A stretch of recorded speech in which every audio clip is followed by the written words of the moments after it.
Welcome everybody to Phantasma. We're the #1 Yu Yu Hakusho themed tabletop game started 3 years ago on the internet, and I dare you to challenge me on that fact. It is so specific, we have no rivals. Top of the pecking order, baby. Noodle start. Hi, I'm Noodle Laser. I don't know how to do recaps and stuff is happening. My commissions are always open. Well, hi there, Ninja Dan's Funhouse. Channel manager and main editor here at Phantasma, and played Daisuke here in Phantasma, as well as, the new Black Ring Duck that came out. I played Maki in that, and that's a swell time. Isn't that right, Batty? Oh yeah, it's a very fun time. I play Rin's Primo, a dumb, sexy himbo. Also, my commissions are also open. Go to Battery Batty, the dying website, twitter.com or Tumblr. Message me, and we can try to fix you up with some commissions if you so desire. Also, I have a Redbubble. Hi, I am Blackjack K9. I do things like draw. My commissions are also open. Go check those out. I need He makes money. logos. I do make logos.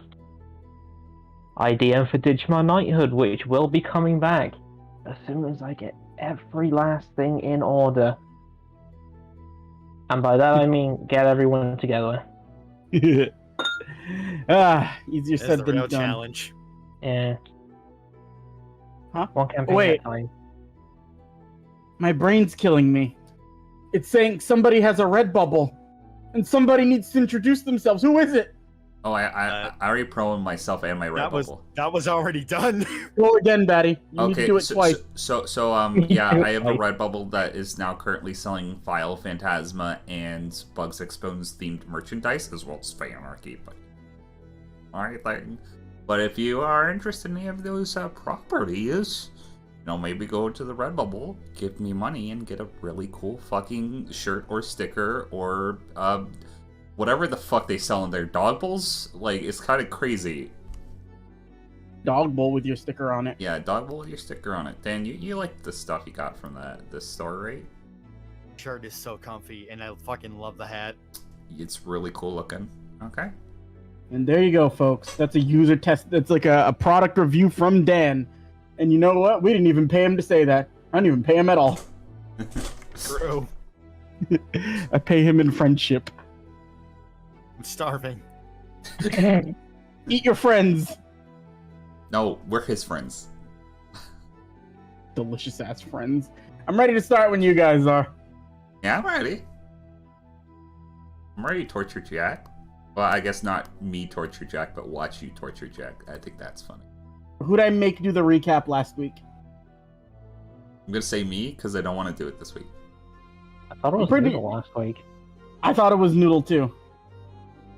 No, it was definitely Batty because of how tortured it was. Yeah, it was like really bad. Like every time I Oh do no, a recap. that's right, yeah. You were the week before. That happened, yeah.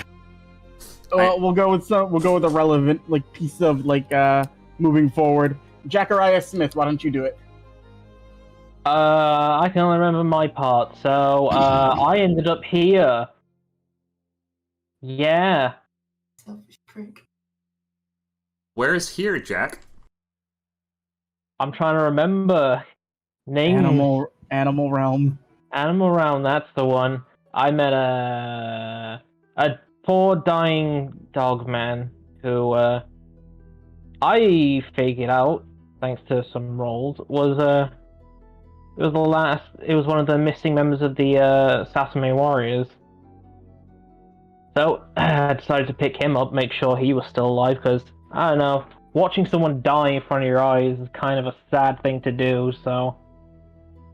And then we walked, I carried him, to try and find somewhere to help him.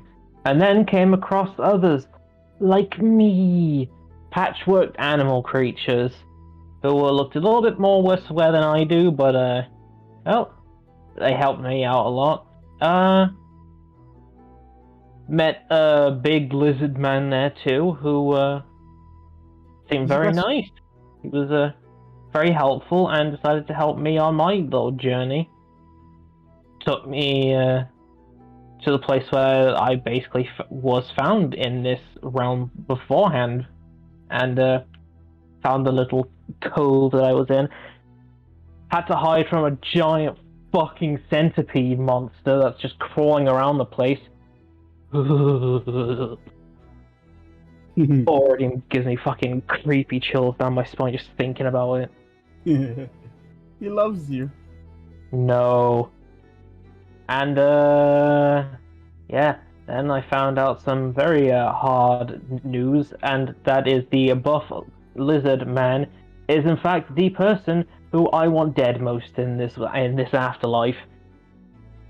It is the doctor that killed me. The bastard. As well as created all the other animal patchwork people the way they are. That's beside the point. He killed you. That's beside the point. Other instances had happened, but that was the major driving force that we ended the last session on. From this point moving forward, we're going to pick back up immediately where we left off from there. And there are other strings and things that need to be addressed, but we'll cover those when they become relevant. Matt, as you lock eyes with this lizard person, and you recognize the gaze staring back at you, everything around you just begins to it just begins to not collapse, but it's everything's fading away and all you see is him standing in front of you.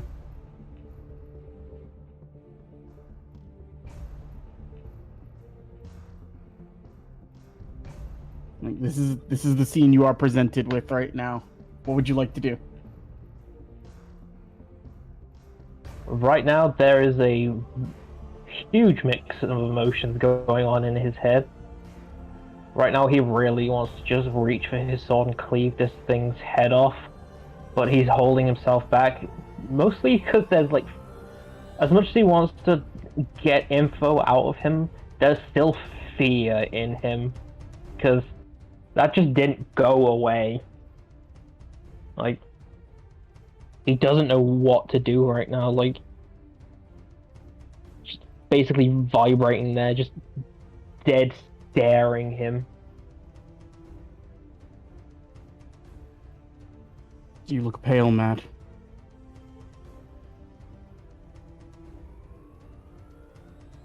Why? Why what? Why to all of it? To me, the others, yourself. I didn't do this to me.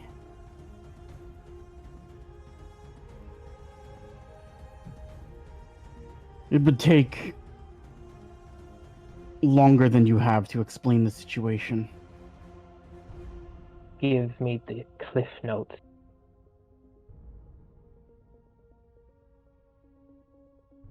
I'm serving out a life sentence in this realm. But not one life.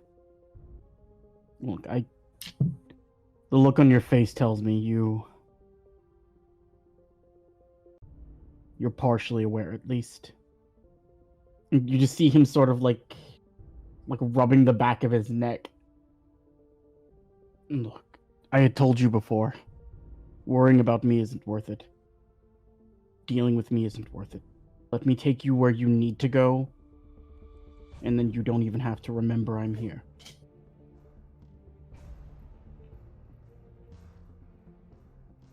Expect me to just leave and forget this right now?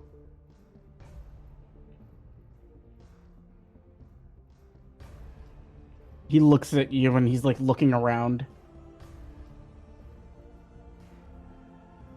Fine. And he starts making his way over towards the tree line area. And he's just ripping parts of stuff down to build some sort of camouflage. Just a rudimentary camouflage. I'm gonna roll a d20 just to see what he gets for survival. Nat 1, never mind. Oof. And he's trying to do it, but he's not good with this, and things are falling, and you can see what he's trying to do. You can just also tell he's not he's shit at it.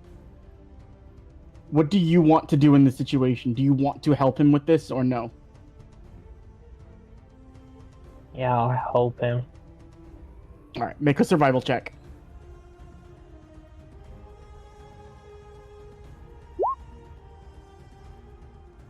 $14. Between the two of you, you're able to, like, in this little, like, patch of trees right here, build something that would keep you hidden from, like, prying eyes, like, just wandering about. So you're not, like, you're in a concealed area. Yeah. And it takes you, based with his nat 1 and how slowly he moves, it takes you the better part of, like, an hour to do this, though. And then after it is set up, he just kind of, like, sits down in, like, the thing and, like, gestures for you to sit, like, across from him. I do so, not breaking eye contact whatsoever.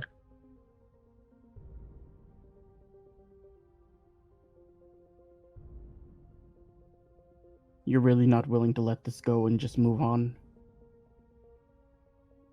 Not yet. Then what do you want to know?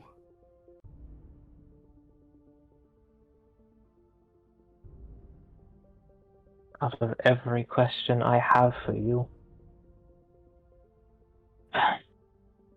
start with what you were doing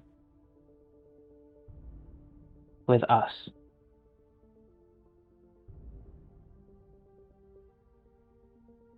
He looks at you, and then he just kind of, like, looks down at his own hand.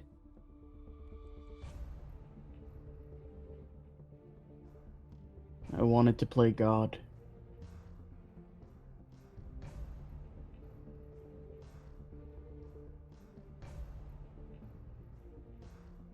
Gods don't fear death.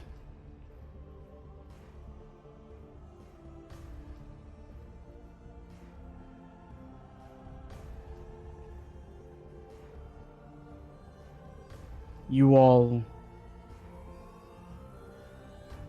were animals. You weren't human. I didn't see anything wrong with the experiments.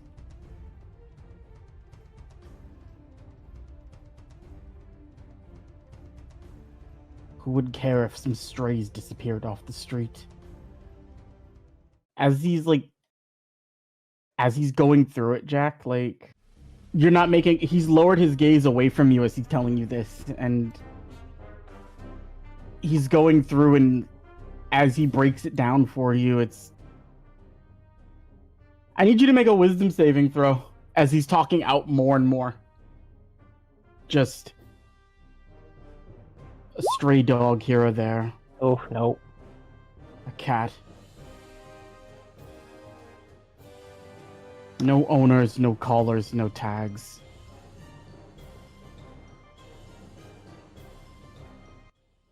Seemed nobody would miss you.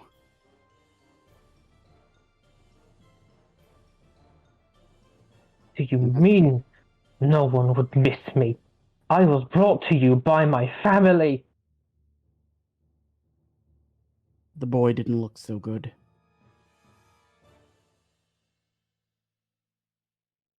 I assumed he'd pass before you were even needed to be picked up. How could you?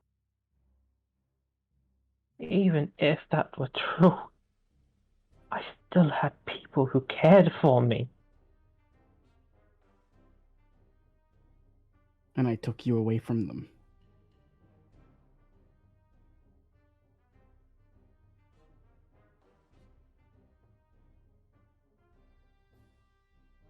You see him look.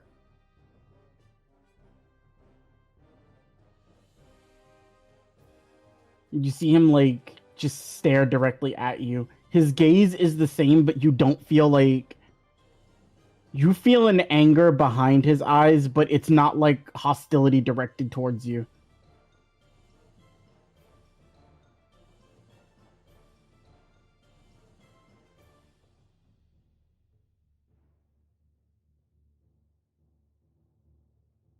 When I was alive,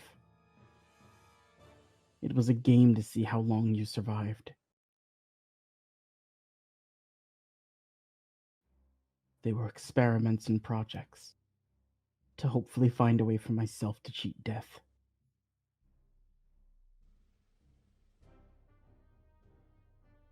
But death comes for all of us eventually.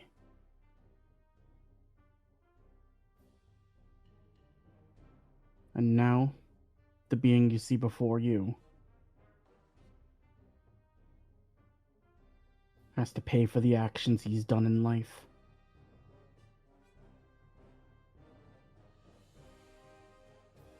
And he starts removing bits of cloth that he has on him.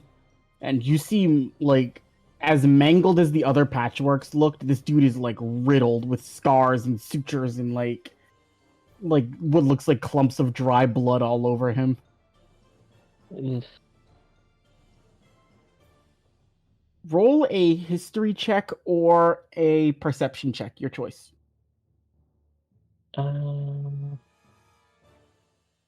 Oh, my history is better. 19. You notice towards like the lower part of like his side, like there's a small patch there, because like to call him a lizard isn't correct, because he's more of like a hybrid of a bunch of things all together. Yeah. It's just the lizard part is the most prominent. But you see a suspicious patch of green fur that you recognize off to the, like his lower side. And you look at your own arm and recognize it.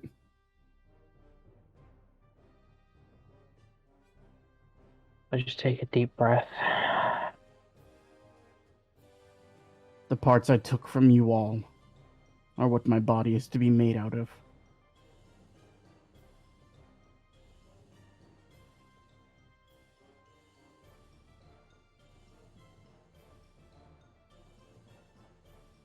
I am the reason the patchworks can't pass on.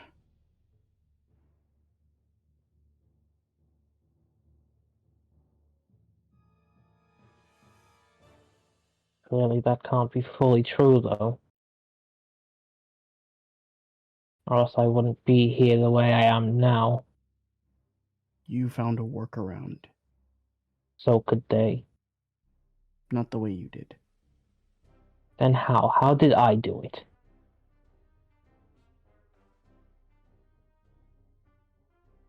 I can't tell you how you did it. Why?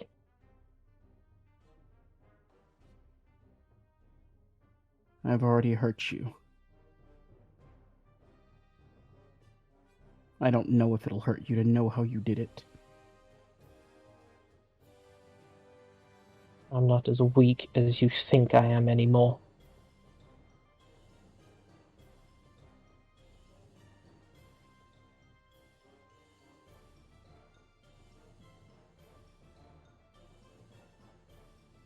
He gets up. He starts looking out, like, towards the direction where the patchworks were in the mountains. And then he's just, like, speaking to you. What do you think made you different from every other patchwork that came through here? I don't know. They were strays. You were brought to me.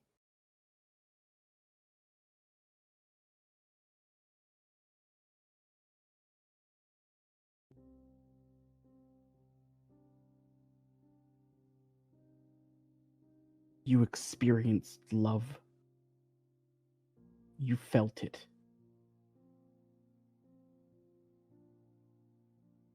And a love as strong as you felt. Flesh and bone won't contain it.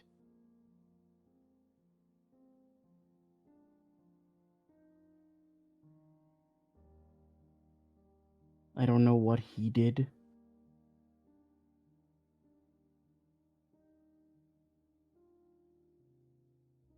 But it seems your souls never separated, even after death.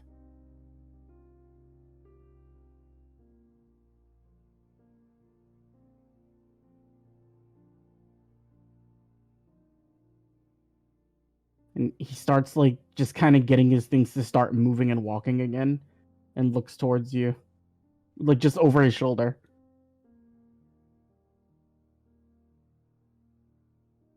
I'll be waiting ahead for you, but why don't you take a moment and say thank you to the one who actually helped you out? Don't waste breath on me.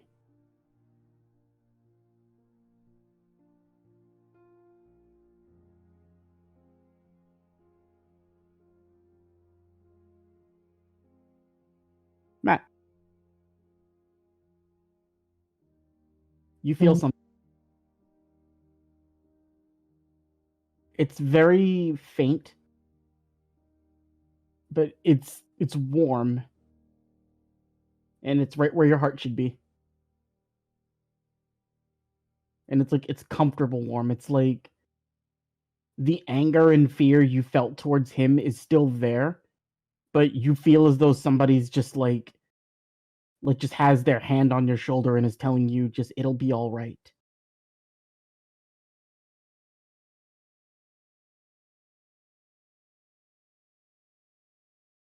And then in the back of your head, you just hear the loud voice appear. So what, we wringing this guy's neck or what?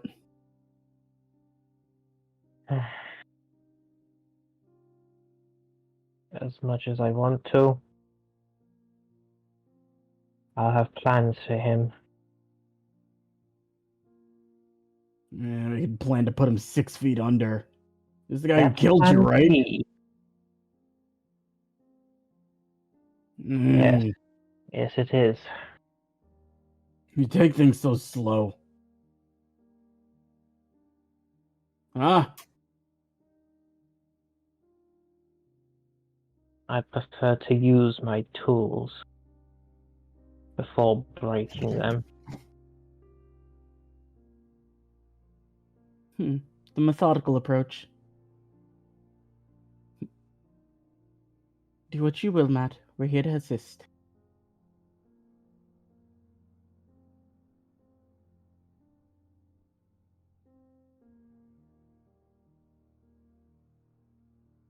Make an Arcana check for me as you begin to move. It's a medium difficulty DC. Oh, never mind. You would have passed it regardless. Yeah, I have good Arcana. It's almost like a blink and you miss it sort of moment. But you feel that feeling of like something just on your shoulder telling you it's okay. And you just turn your head like very quickly towards where it should be.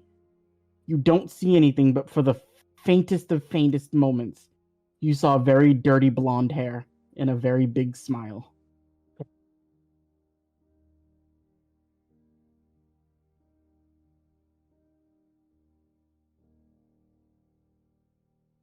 Alright, let's get this over with. You make your way out of the covering. It's a little darker outside, but it is still like bright enough to move through. And you see the being you know as Suture now just sitting up against a tree. He will provide you an escort to the base of the mountain, but that is as far as I can take you. That's fine.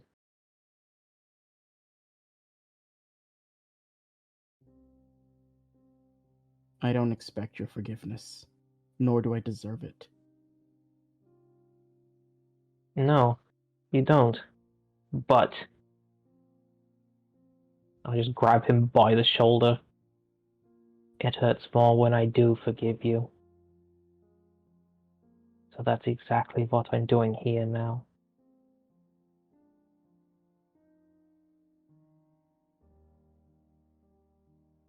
His shoulders sink and his whole expression is just down. He doesn't look sad, he looks like he's regretting something. I've had a lot of time to grow myself outside of this world.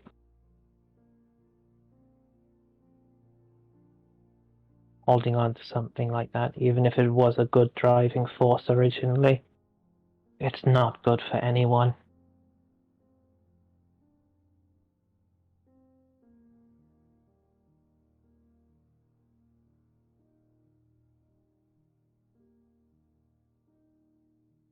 Least of all them.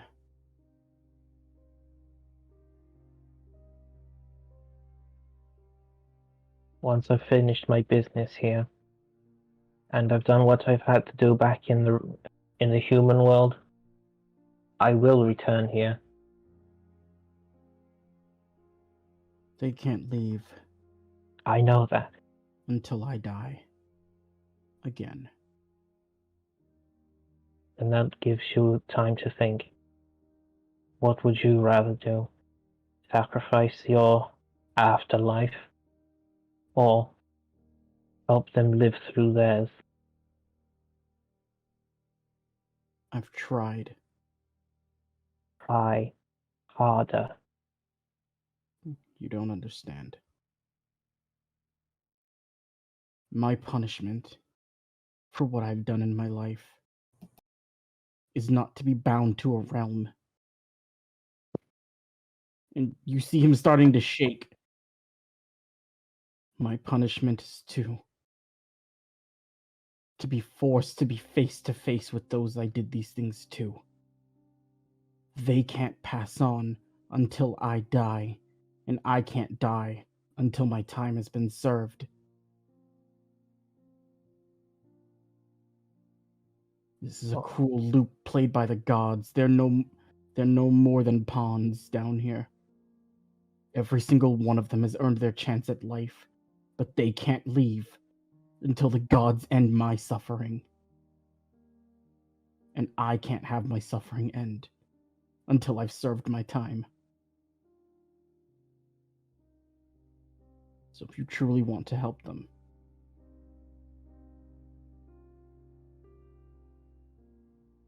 you'll have to find a way to get rid of me.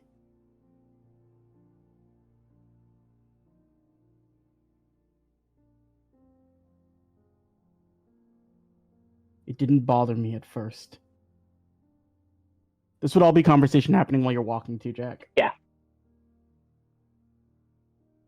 It didn't bother me at first. I was able to ignore them. I figured I'd find an isolated place here, live out a cruel existence, and then eventually die and be brought back in whatever form was determined. Then you came back. And the last little bit of my true punishment was allowed to be restored to me.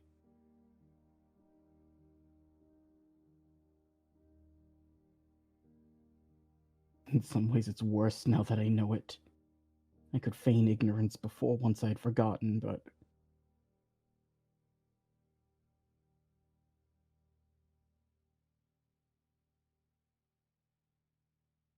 your human was the reason you escaped this punishment. A punishment you didn't even deserve. You guys make your way forward a little bit more. Like, he's clearing stones. He's not really letting you do anything. It's like any physical labor that's required to, like, move through these areas, he's doing it himself.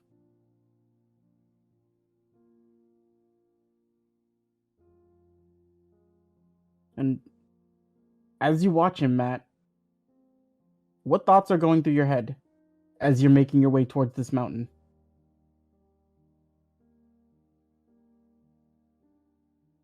Any anger is just gone by this point. It's like it's the equivalent of like seeing, well, to give it a weird example, it's like seeing your old high school bully in the worst state they've ever been, like 10 years later down the road. Like, they've completely lost control of their life. They are just a husk, and you are both sad and happy to see that. There's just mostly pity there at this point. And as small as it may be, and growing very quickly in Matt's weirdly cold but warm heart, wanting to get everyone, including him, on their way as fast as possible. Do I believe he deserves a second chance at life? No. But I do believe he deserves something more than this.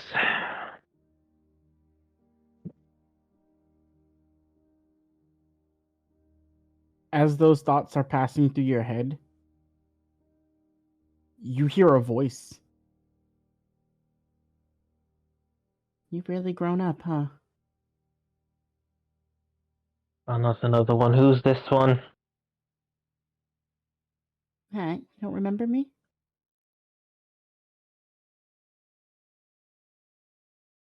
I've had a lot of voices, sorry. And you feel as though something like thumped you on the back of the head, but it's like a playful thump, not a painful one. Ow! Okay, I'm sorry. Huh.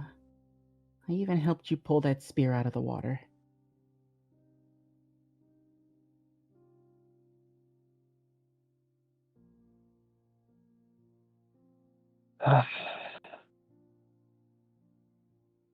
This has been a weird, crazy ride up until this point, hasn't it?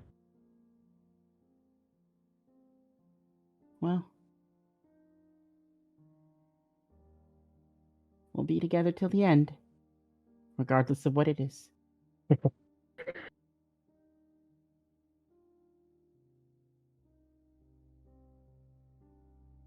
He really is in a sad state.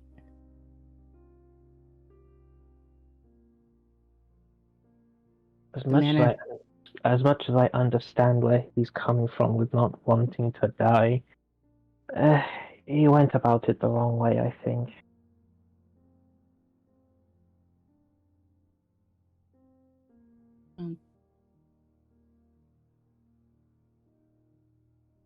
He did what he did because he was afraid in his own way. And I think in his own messed up way, he's trying to find some way he can atone for what he did. I don't know what it would be. I don't want to hate him, but I'm not sure I can forgive him either.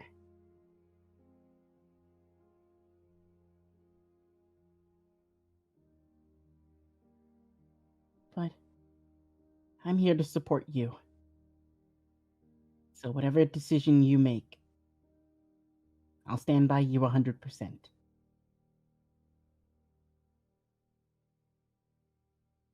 I think there's only one big person that he needs to get out of first, and it's not this place. I think you know what it is too. It's his own head. Well, and you've been stuck in a realm for a long time, forced to be face to face with your mistakes, and also being hunted down by something massive. I could see somebody getting stuck in their own head. In a weird way, you're stuck in your own head, Matt. This is all happening inside your brain. Yes, I know it is. You say that out loud, and he just kind of turns back to you. No, what is? Sorry. It's these in my head again. Okay. And he turns around and continues what he's doing. You have to stop making me shout things out loud. It's funny. I will make sure to dip this orb only on your face in boiling water when we get back. Fucked up. You hear the other two voices in there laughing, and then the new voice who's appeared. Don't bully them, Matt. They're just trying to keep you company and keep you sane. I know. Doesn't mean I can't still torture them. One of the hardest parts about being in a realm like this is losing your sense of self. Once that goes, you're indistinguishable from it.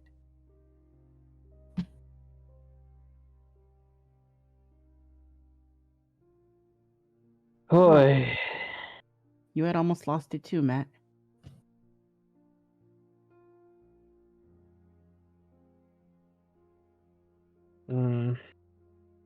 But you never forgot me. I could never. It gave me a way to find you. I didn't make it very long after you went. But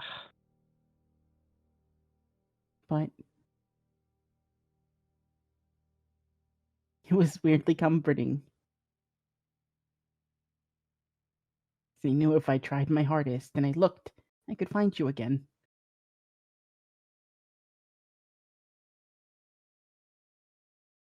And I'm glad I did.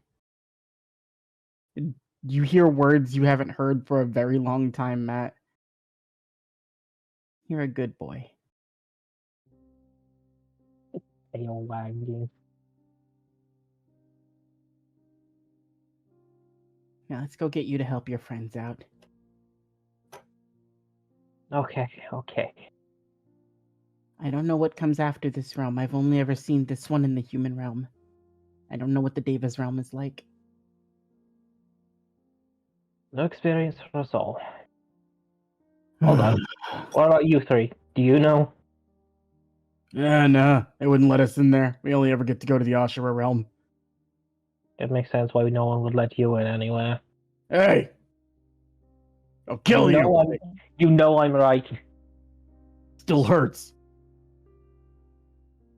Your words hurt, Matt. Oh, you'll get over it, big boy. Go into my room. You hear a door Don't have a slam. room. You hear a door slam in the back of your head. What? Wait. No rooms in there? If you don't mind, Matt, could you potentially keep your outbreaks, at least while moving your legs? I don't want to be around here if the Omokades are now nearby. Right, sorry. And Matt's mental disorientation aside, you begin to trudge along further through the animal realm with your guide Suture. And we will circle back to you again. Now, for the other three, give me a casual initiative. Let me just see who we're starting with where. Do it. Alright, we'll jump over. Naoki, what are you doing? I'm at the party still. Okay. I find a map. I don't know where my maps are because they're uneven. Here it is. Alright, you're at the party, baddie. Let's put some party music on. Okay, I'm only gonna be here for a little bit. Because I was here all of last session and the session before that. Yeah, no. Just everybody's kind of clearing out, going about doing their own things anyway. Most people aren't here anymore. Yeah.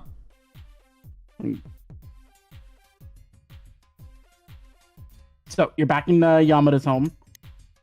People are starting to take off. Spike and Lex are about to head out in a minute anyway. And who you see is who you're left in the room with currently. Peepers is there. Not paying attention to Peepers. He's dancing. Okay, that's good to know. Walking up to Pyro. He's eating and turns to you. What's up? And he gets a little bit of flakes of pizza on you. Hey, Naoki just, blows them off with wind. I'm about to head out, and I might be gone for a while today, so I just wanted to tell you something in private. So many private conversations today. Wait, I can make this easy. I'm just gonna, do, a mini, not destructive, but just a mini twister. I'm just making Plum go to the other side of the room.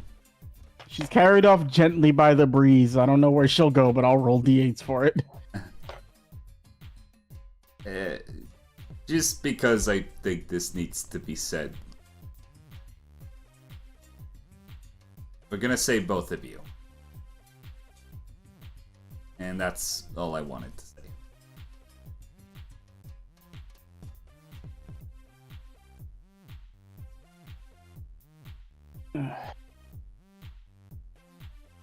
Roll an insight check. Sight. Anything? That's very good.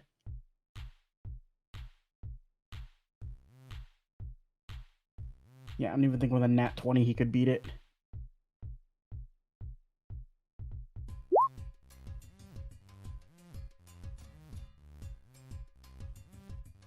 You get a look on his face is he's Appreciate it, Naoki. Okay. But that smile's fake. You can read it across his face. Yeah, Naoki figured it would be. He just kind of stretches his back. Well, not really looking too much forward to tomorrow. I have to meet the in-laws, so, I better get going. Shit! And Hideki starts running out of the house. Yeah. This is what happens when you don't tell me things right away, Naoki. Now, oh God, he's pacing back and forth. Oh, God. You know what? No, if I don't clean under the windowsill, she's gonna notice. She always notices. And he starts running out. Oh, you want me to tell the little Hiroki anything? Nah, he's a good kid. Just let him enjoy being a kid. You don't even want to tell him hi from his big old Uncle Pyro? Tell him I said hi. Okay. See you later.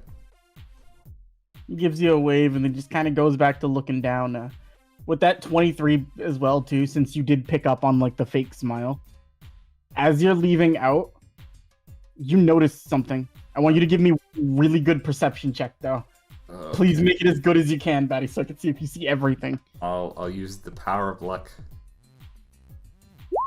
Not 20! I did it!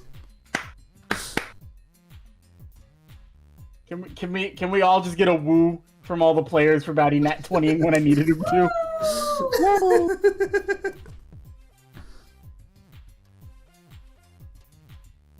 As you're making your way out, you turn your head back just to get a glimpse at him while he's looking down. You see his lips moving. You see him mouthing the words, "I know." Oh. And for the splittest of split seconds, you think you see something near him, but you can't really place what it is. But it's something that doesn't leave the back of your mind. You could swear you saw something with him. Okay, I'll keep that in mind. Very unusual. Yeah, no, Naoki's just gonna shake it off real quick. Hey Kunai, make sure Peepers doesn't burn down Yamada's house. And Peepers is playing with a lighter, and he's like, "What?" And he's gonna head off. All right, where are you heading to?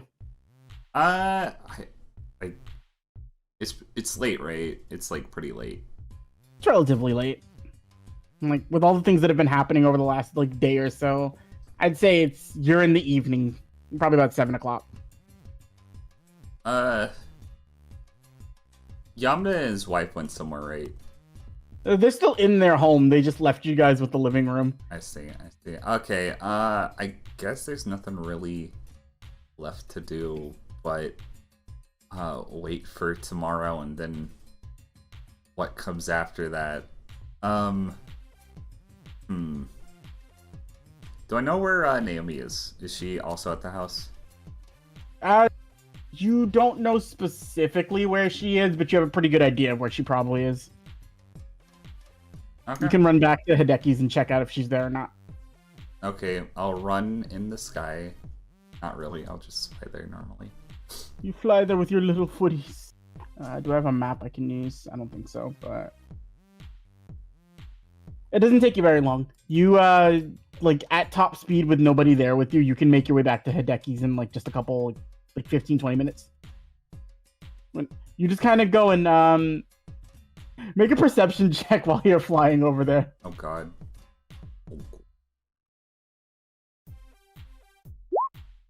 Anything? You pass by some of the alleys in Osaka as you're flying over. Yeah. You don't get a good glimpse of it, but you're able to see for the most part. Russ has something in a suplex hold and Xiaowei's punching something.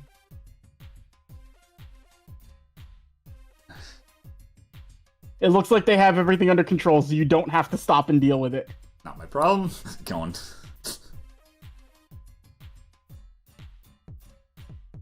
And you eventually make your way over to back to Hideki's, where Naomi's just laying on your roof. Naoki's just gonna fly to the roof and like squat down. Oh, sight for sore eyes. Look who's back. You stargazing? Keeping watch. Yeah. How is the little tyke been?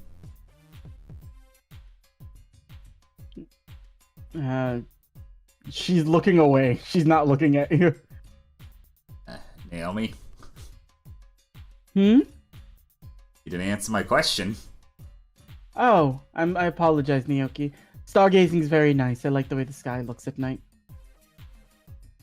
What's Hiro keeping up to? She's not looking at you again. Every time you say it, she's not looking at you. I will kick you off this roof. I think it might be better if you, Oh, look, his father's home. You see Hideki making his way. He doesn't even park in his driveway. He knocks over 2 trash cans and parks on the grass. Oh, what the hell? Naoki's just gonna jump off the roof. Hideki goes running inside the house to finish cleaning. And then immediately, before you even jump in, you just hear him yelling, Hiroki, who let you color on the walls? God damn it! And Naomi's already tiptoeing off your roof. Oh. Oh, well, I would love to stay and talk with you, Naoki, but I have pressing matters to deal with. You come back here! The Makai, yes. And then she changes into her kitsune form and starts running. Damn it. You never catch her when she does that.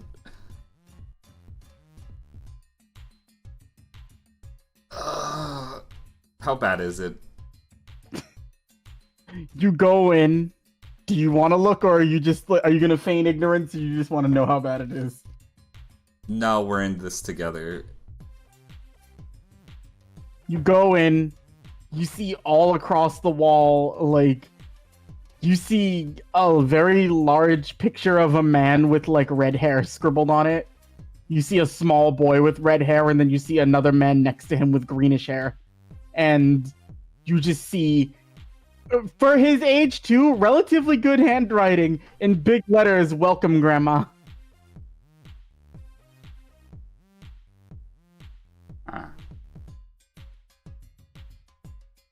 Yeah, look to Hideki. He sees you pop in, and he's like, "Mr. Tanuki, I made a sign!" Yeah, I see that. Hideki's sweating.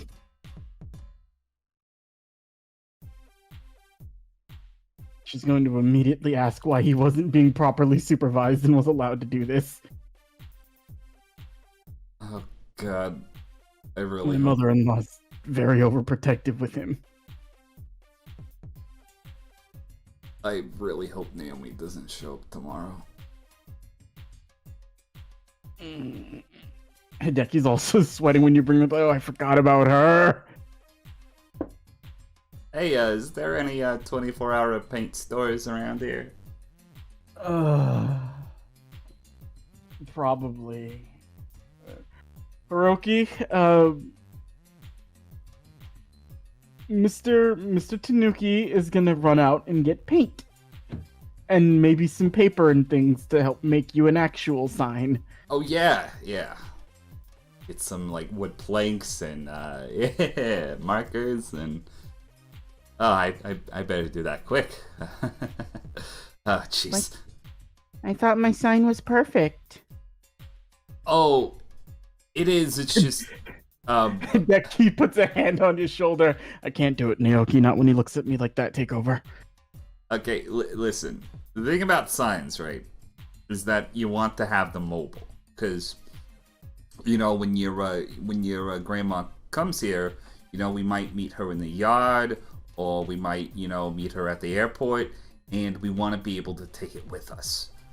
But if it's on the wall at home, then, you know, we can't really do much about that. But you know what we could do is we could, you know, paint over this. We can make a sign a little bit smaller, but looks just like it, and put it on a plank of wood, maybe some cardboard, and bring it to her directly. Can't you and Dad lift the wall?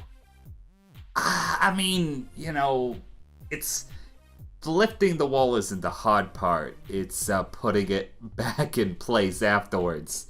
That might be a little bit difficult. Oh. Okay, we can make a smaller one. Yeah! Okay. Well, I'll get some supplies, and I'll be back in a jiffy. And Hideki is like, and you can... How about we go watch a movie? And Hiroki just cheers, yay. As you stick your head back outside, Naomi's like peeking around a corner. It's gonna be a long night. Hey, you get out of here. I'm keeping watch over things. Okay, so... Oh, God damn it. Okay, yeah, you keep your watch. Just don't... Make sure you don't endorse my kid to draw any more walls. My technical margin, if that's your kid, it's my grandson. Huh. Kind of funny how that works. He's gonna, like, scratch the back of his head. Has he ever, like, referred to Hiroki as his kid before? No, this is the first time you've done it. He's actually gonna blush a little. Ha. Jeez. The stores, they're gonna close very soon. I better make my way out. She pulls out a little phone and dials something, and as you're leaving, you just see her going, uh-huh. He said his kid. I know. It was wonderful. And then you immediately, as she hangs up the phone, get a call while you're moving out. And you just hear, oh, Naoki, you said he was your kid. It's just not on the other end of the phone. Oh, God damn it. Not now. I'll say for the sake of brevity, like, you find paint and everything, and you can, like, make a sign with Hiroki pretty quick. Oh, yeah. We could just fast forward through that. Just, Naoki being embarrassed, going to the store, coming back, and then making a sign with Hiroki. Also fixing the walls.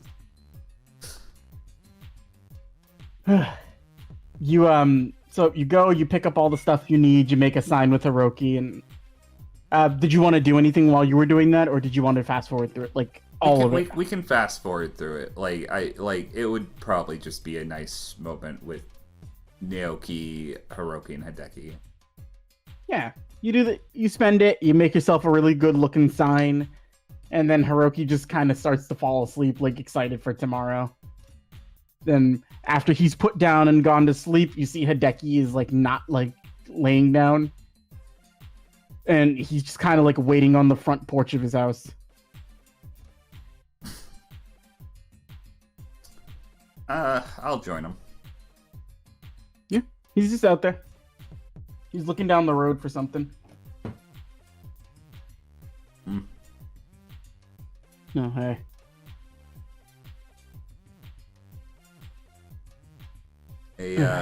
He's a handful and a half, huh? Yeah. Well, he means well, and that's more than you can ask. He'll be good, though. He's gonna be going with my mother for a little bit. Yeah, it's probably for the best. As far as he knows, he's just spending the summer. He's spending a couple weeks with his cousins. But I'm just hoping there's a home for him to come back to when it's all said and done. I mean, it shouldn't be too hard. All we need to do is defeat an existential concept from a dead god. Nothing too major. He's just gonna punch him in the shoulder. You hurt your own hand doing that. His shoulders are so thick. No, he's just shaking off his hand. It's fine. If I don't make it back from this and you do, keep an eye on him.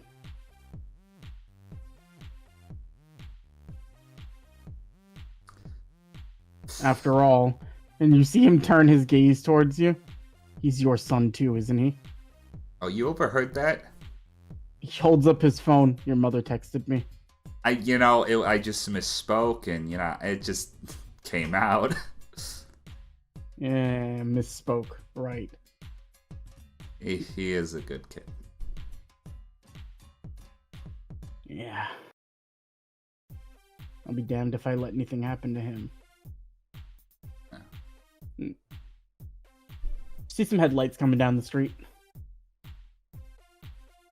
I'm gonna raise an eyebrow. Should be right on time, too. What time is it? Time for you to start making preparations. And you see after a minute Sanosuke pull up in a truck.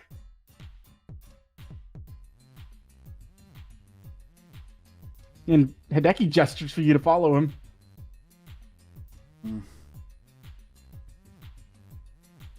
Okay. I will get up and I'm going to the truck. Sanosuke unlocks the back of it and opens it up, and it's like walking into an army supply store, for lack of a better term. Every piece of equipment, weaponry, or items that we've ever used in our time as a spirit agent in active field duty. Sanosuke's paranoid. He thought we'd eventually need all of this. So, we've been saving it for a special occasion.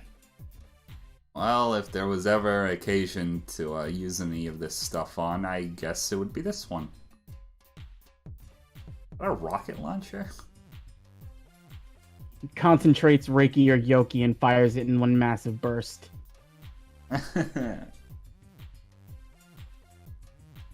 We picked that one up maybe about 10 years ago. I don't even know if it still works, but it might. So you're just gonna start passing these out around the office like candy, I'm assuming? Not the office. I got one goal in mind, Naoki. I think Hideki has the same one too. Nobody's taking Hiroki away from us. Say that. So if you're on that same mindset, you're welcome to whatever's in here. Here's the thing.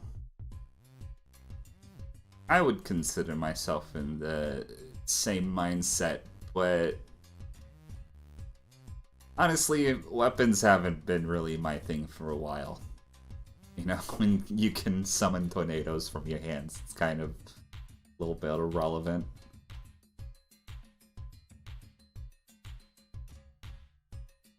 Besides, there's probably people that are gonna need this stuff more than me. We'll make sure it gets divvied out as much as possible. So, I might be gone for a couple days. I'm talking to Sanosuke right now.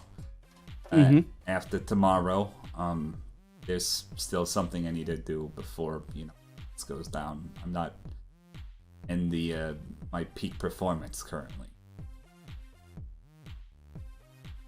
What are you guys gonna be doing the next week or so? Hideki gestures towards the house. I'll be entertaining guests, as you are very well aware. Oh, they're staying that long? They'll be around, but I don't know how long they'll stay. I'm not going to try to keep them here too long. Regardless, if anything happens, you're also going to have Naomi in the background, so... I mean, not that you need it.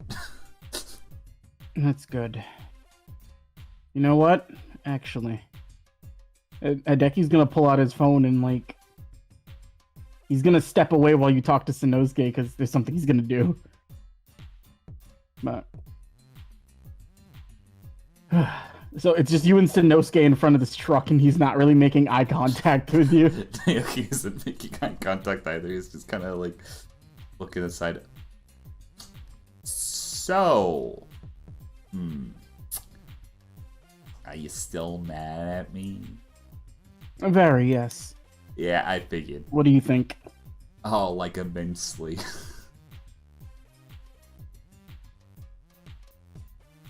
Nah, I gotta. I'd say it's pretty fair. Oh.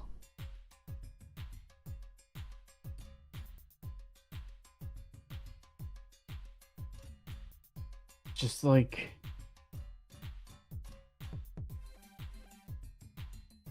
He's not acting the same, and it's bothering me. Pyro? He's being different, and he's being weird about it.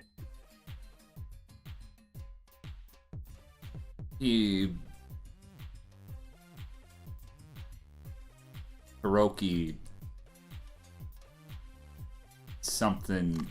there's something off. I could kind of tell at the party, but Keeps muttering to himself. I think the Hiroki personality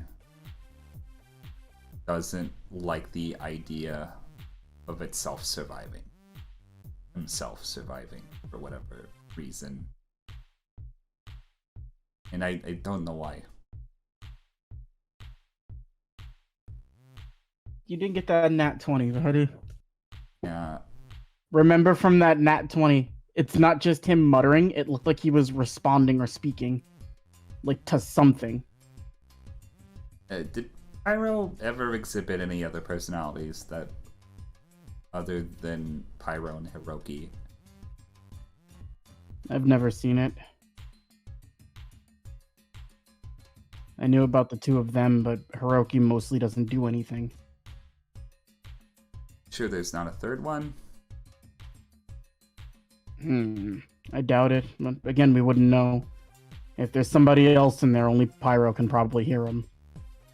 I saw him talking to himself when I left the You party. saw it too.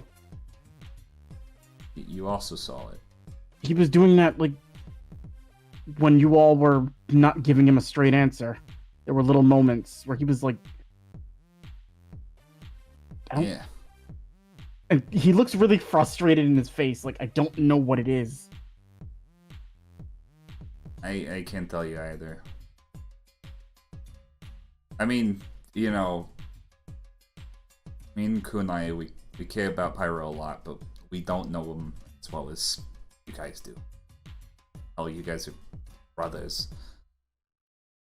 Still, I don't know what it is. Hideki didn't even seem to notice anything. I think he was too busy being mad at you. Yeah. Like, it felt...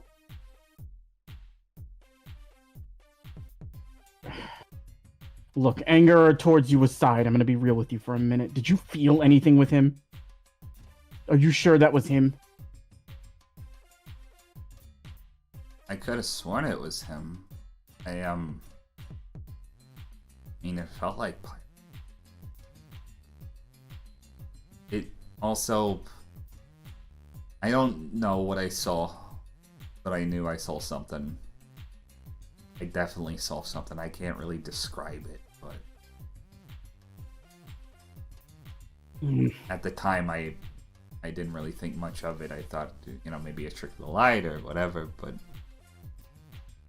There's maybe another entity there. Roll a history check, Batty. History... 9. Even with a 9, I'm willing to let you, like, put the... Like, as you say it, like, Naoki's brain runs like a fucking simulation. What other entity that you can't see would probably be trying to talk to him? Other than the obvious one? No. So the obvious one? Mm-hmm.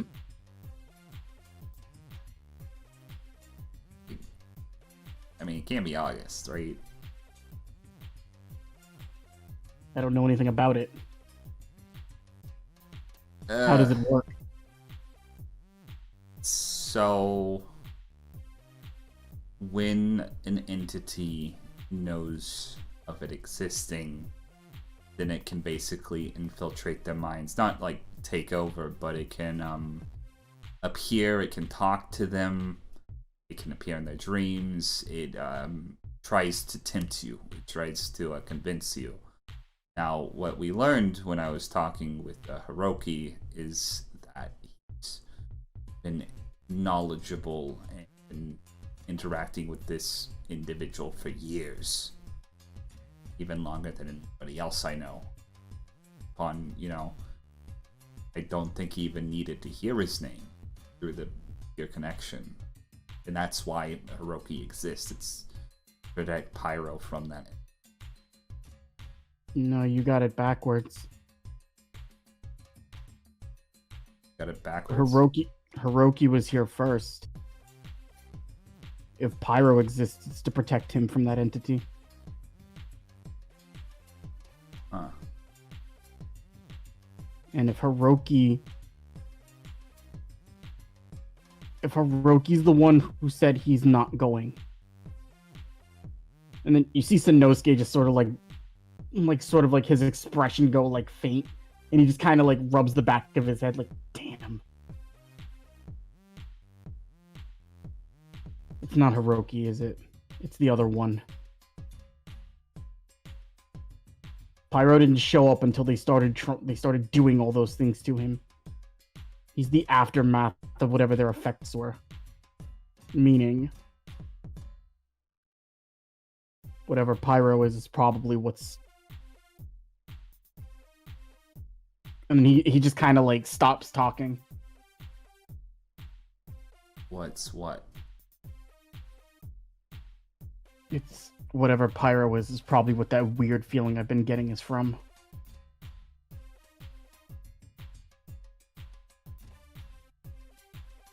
I didn't have it when Hiroki was speaking.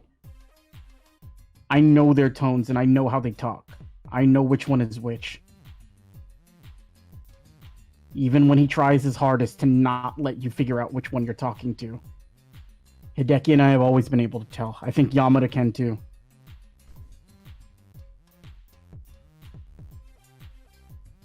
So, what was different? It felt like something was like the words, the responses. It was like they hit his ears, and then he heard something different, and was responding with what wanted to be heard. It didn't seem like it was malicious. It seemed more like it was indecisive at the time. But Pyro's not indecisive. When he decides to do something, he usually just does it. You think Pyro's the one being tempted in this situation? It's possible. If it can't get Hiroki, it'll go for the next one it can get.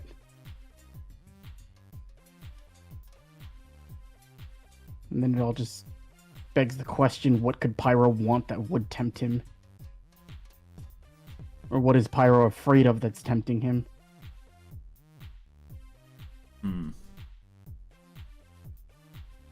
All that Hiroki told me about Pyro is that, or at least from what I can gather, Pyro seemed to be the personality that Hiroki made, I guess, by this context, to make himself feel better and escape from the torture that he and the guilt that he felt.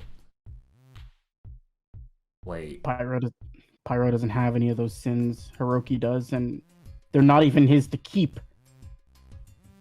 We've tried for many years to tell him he's responsible for that. So you don't think Pyro would feel the compulsion to bring his parents back? No. He's different. I don't think it's something he's being tempted with. He might be being baited into something. Do you know how Pyro feels about Hiroki? Hiroki personality, that is. He's very protective. Wait, so they're both protective of each other? Hiroki Pyro protects Hiroki from reality. The same point of that is Hiroki tries to keep Pyro stable, so that way he won't make Hiroki have to surface again. Well, then wouldn't the ultimate temptation for Pyro then to be able to, I don't know, escape from reality altogether?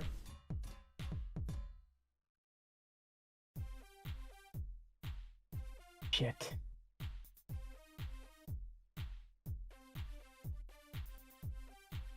And knowing the idiot's logic, if he works that in his brain that'll work out, he'll do it. It would. He's not going to be spontaneous as normal with it, but if he's convinced well enough that that's the best way to escape, he'll do it. Hiroki has been, tortured by August for years. Pyro's, subconsciously aware of that. He's gonna do anything to help him. And if August is torturing Hiroki, Pyro will try to make it stop. Yeah. We were worried about the wrong personality this entire time. Hiroki's docile. And you see Sanosuke actually tearing up a little bit. Those reports, man. He's not that much younger than me. They ripped him apart.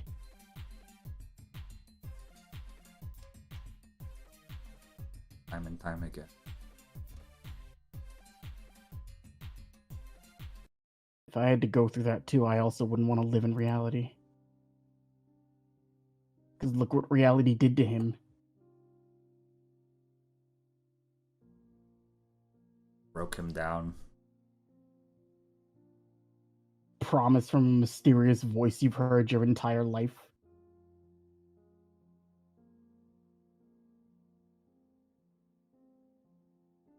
For all I know, he's been resisting it as long as he's existed. Is Plum still watching Pyro? Yeah, Plum's still with him.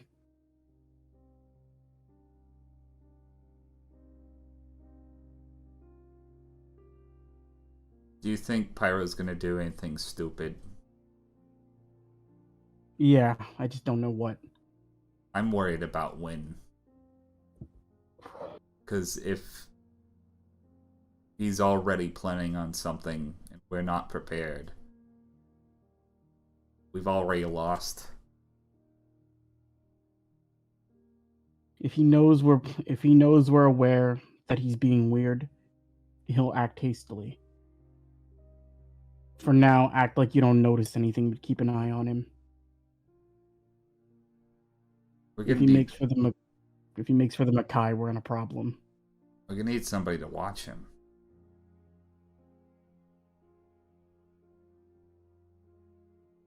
Sanosuke's just sitting there thinking.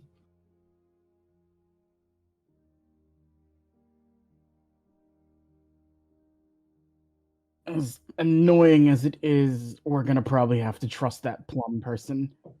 I can't think of anybody who one could keep up with him to watch him, or two that he would willingly keep around him as much as he keeps her.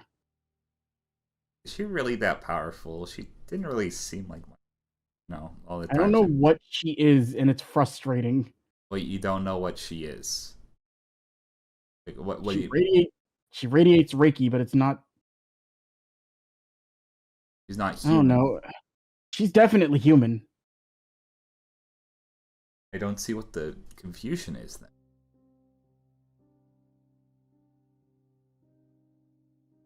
That's kind of the problem. I can't figure out why she's different, but she just doesn't work the same way we do. I've never seen her tired. I've never seen her do things you see regular people doing. She ripped a hole through dimensions in the back of her truck. Now that you mention it, that was kind of Like, how do you even do that? Holy shit. You either need to be extremely knowledgeable or very powerful. And I don't know which one she is.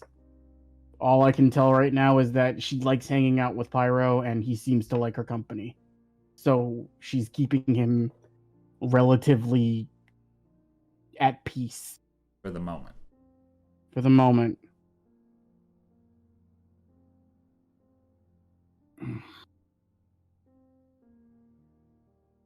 Okay. Oh, Hideki would be coming back at this point, too. hey there. Is everything okay on the side? Everything's good. Hiroki has been set up with his babysitter while he's away with my mother, and just looks towards you. His grandmothers will be watching him. That they will.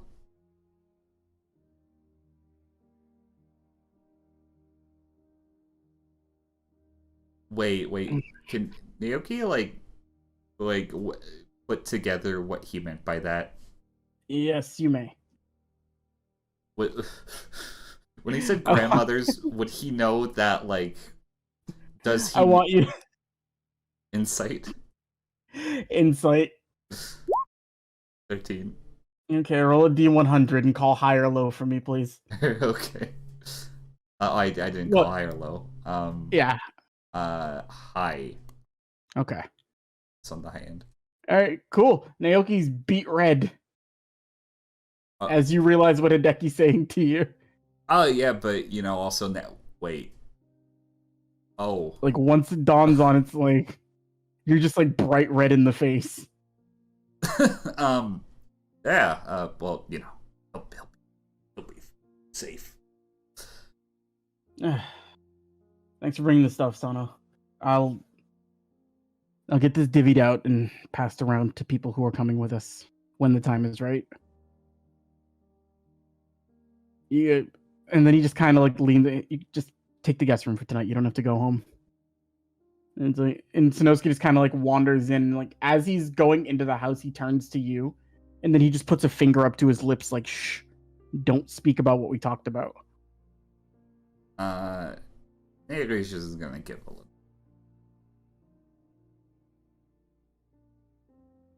And you're left with Hideki in the front with a truck full of weapons at around like 9 o'clock at night. Well, actually, no, not 9. It's too late. It's like maybe just going on 8 o'clock. Naoki is just like fiddling with like probably like what's like something dangerous that he can play with like haphazardly. Still got your razor sharp yo-yos. No, I'm just like in the truck. Oh, in the truck? Yeah, in the truck. You know what? This will be fun. Roll me an investigation check. Let's see if anything is in here. Investigation. I'm not actually taking it. Whatever it is, 7. You find a little pellet gun. Yeah, Naoki's just like spinning the pellet gun. Also, that's intimidation too. You're scaring the pellet gun. I'm scaring the pellet gun. It's fine. Yeah, no, he's just like spinning it and fiddling with it. So, your mother-in-law, is she familiar with demons? I've already asked this question before. I don't think so, but I'm also not fully aware. It seems like she is, but she's not really stated as much. I mean, worst comes to worst. I'm a shapeshifter, so. Yeah, you don't have to stay for very long. It'll just be... If Hiroki hadn't really spoken too much, I would have said don't worry about it, but it'll look suspicious if you're not here. It'll look like I'm trying to hide something from her. Yeah. I know you have things to do. We all do. I know Daisuke is already training with the what do you call them? The not Saint Beasts. Oh, Cardinal Lords. The Cardinal Lords, yeah, that's right. I don't know what Kunai's gonna do, but she also probably needs some training. I kind of have a dumb idea myself. but we'll see how well that works out. But the point is, I recognize that a lot of us aren't really up to snuff, so it's probably good that we get one last power up before shit starts hitting the fan. Yeah. Mine is best to bring everything we've got. I don't know what it'll be like, but I'm pretty sure it's not going to be as simple as just going down there. Yeah. Do you know what anybody else is doing to prepare? Outside of, shit, I guess not a lot of other people know. A lot of other people don't know. The agency has increased the frequency of field agents just monitoring things around their like respective areas. The main branch of Spirit World isn't even responding as much anymore. And nobody's really been able to contact Amaterasu for a little bit. I think probably with at least everybody in the Osaka office, probably what do is just warn everybody that stuff is going to get rocky, but not mention August's name. Safety. At least not currently. I'll get something drafted out that can be said there. You need to worry about what you need to do for you. Yeah. Everybody in Tokyo branch in tip-top shape. As best as we can be. We have some recruits to work with. There's a lot to manage here, and it's hard to balance what you need to do professionally versus what you want to actually be doing. I don't want to watch anybody take him away. Don't have to. Gonna fight tooth and nail. And, you know what?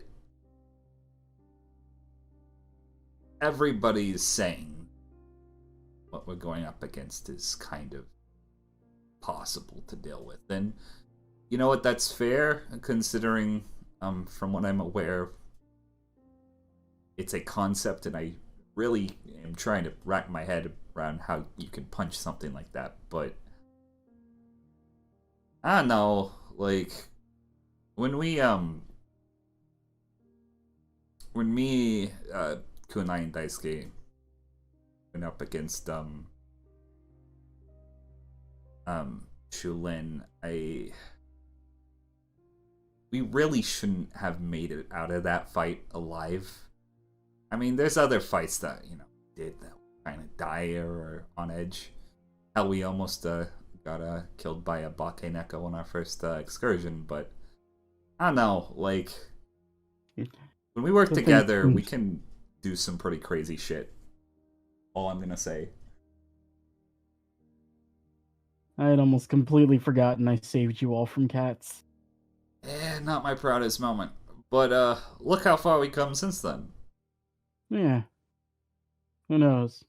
And he starts, like, lightly punching you in the side. Maybe you can handle a big dog now. Oh, God. He's just, like, holding his side. Maybe so.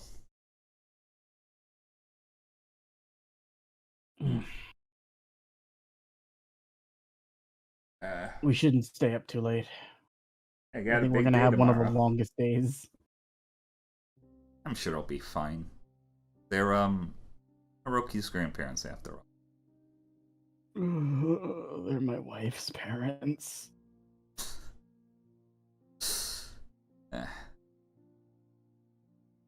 Let's get some rest. This sounds like a plan. And you both just make your way inside and you go to rest up. As we return our gaze away from Naoki going to rest, back over a little bit, back in time. We're going to jump back about an hour or so. And we're going to look back into the Cardinal Realm, where Daisuke has been training for... Since you've got here and the amount of time that's passed, you've been here for about half a day now. And roll me 3 athletics checks for every 2 hours you've been here. Oh boy. 1. That's not good. That's really good. Mm-hmm. That sucks. So, the first hour of you running through here, Daisuke, you're maneuvering through the trees of this area. You can see the other realms across, but you can't figure out how to get through it. It seems like the realm that is Azure's domain where you're in right now is like an island floating in like this big, like massive ocean, but you don't see any bridges, boats, or any way to get across while you're running. And as you're starting to think about that with that 12, you immediately dodge out of the way of a massive blast of ice as you see Azure running through the tree line. Don't get distracted. Keep moving. Yes, ma'am. And you're rushing and running as she's chasing you down through the forest. Eventually, like after like 2 hours have passed, you just hear, "All right, it looks like your warm-up is finished, Daisuke. We can begin to make this a little bit more difficult for you." As you're running, you're like, "What do you mean more difficult?" "Ice Dragon Roar!" As you see like bursts running through the tree line. I want you to make me an Arcana check with that 21. Make me an Arcana check for that one. Okay.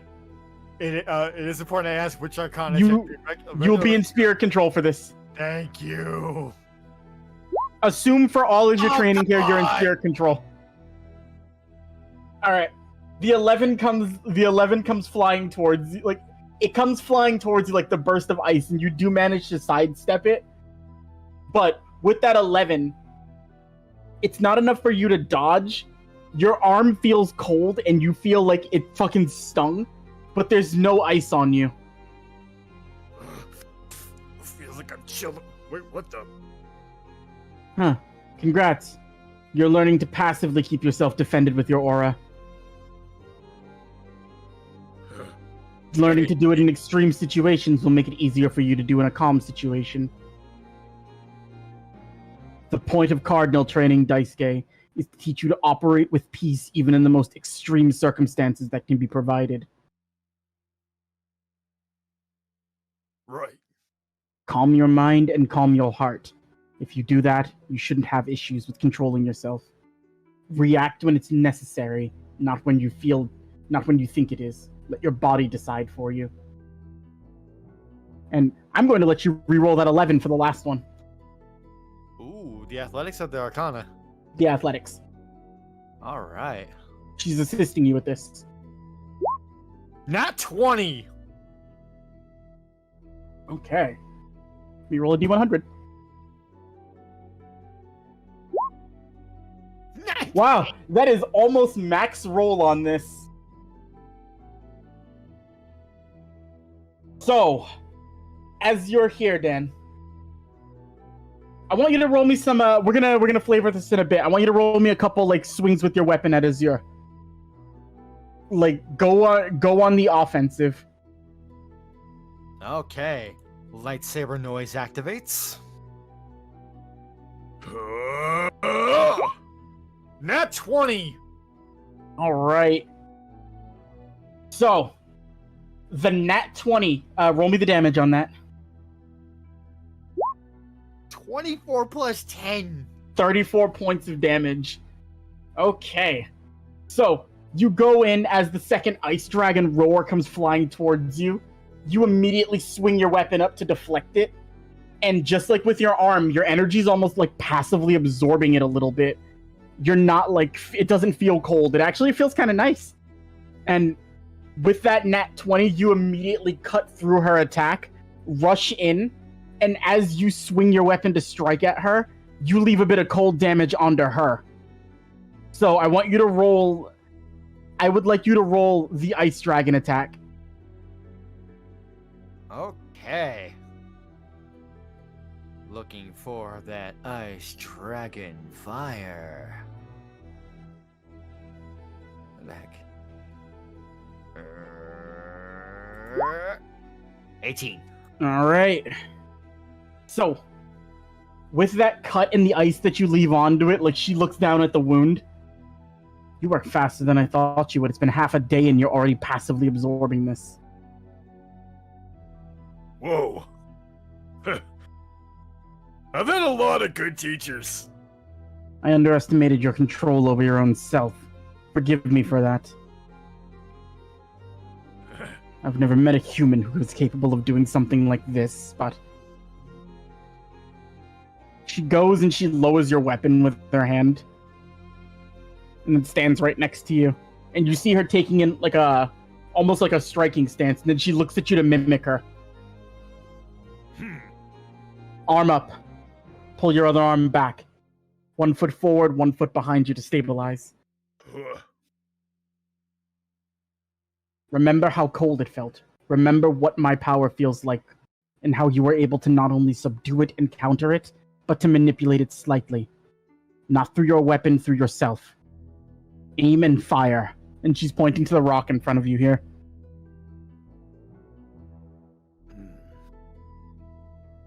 The chilling calm.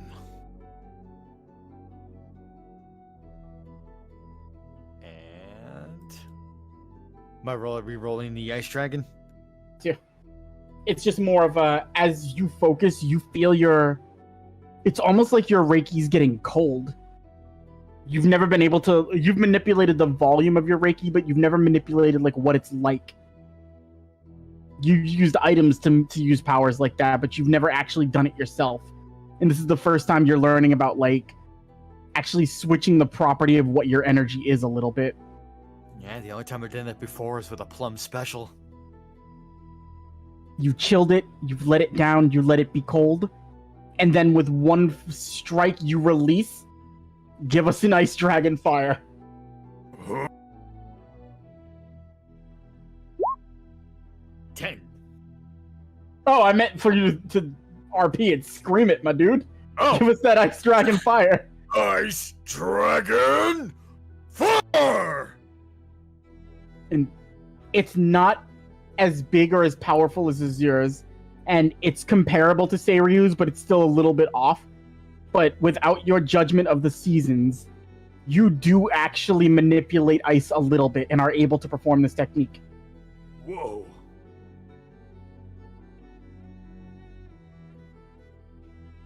Huh. Okay. I think I'm starting to understand. See her go into her pocket, and she pulls something out.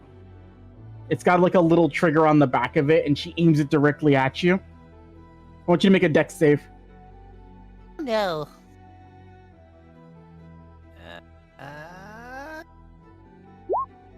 18. Oh my! Alright, you dodge out of the way of it like, oh, what is this? And then you just hear... It's a party popper. And she just starts clapping. Level 1 is complete. At least your introductory training. Hey, what do you know? Excellent. I think for you...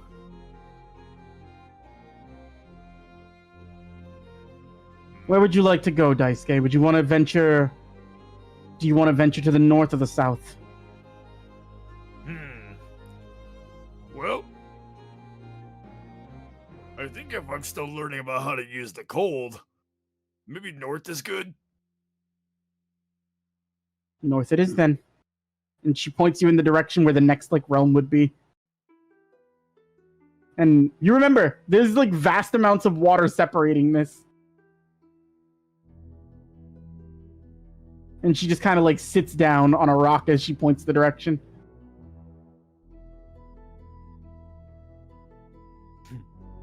I'm sorry. Like, are you just standing there? Oh, he moves. No, I mean, like, are you walking towards the next area, or are you just staying here with her? Oh, She's looking at you as you're just standing there. Just kind of moving. And then she's just going to, like, follow behind you slowly. Still getting used to how this works. It's your training. I'm just here to oversee it. You take the directions in life that you want to take. You move when you're ready to do it. You go when you feel you're strong enough to do so. And as you make your way to the edge of the island and you see the vast sea, you can see the other realm across, but like realistically, if you would try to walk that on foot, like it's gonna take you a minute. Like it might take you. You might not make it there till tomorrow morning. Oh.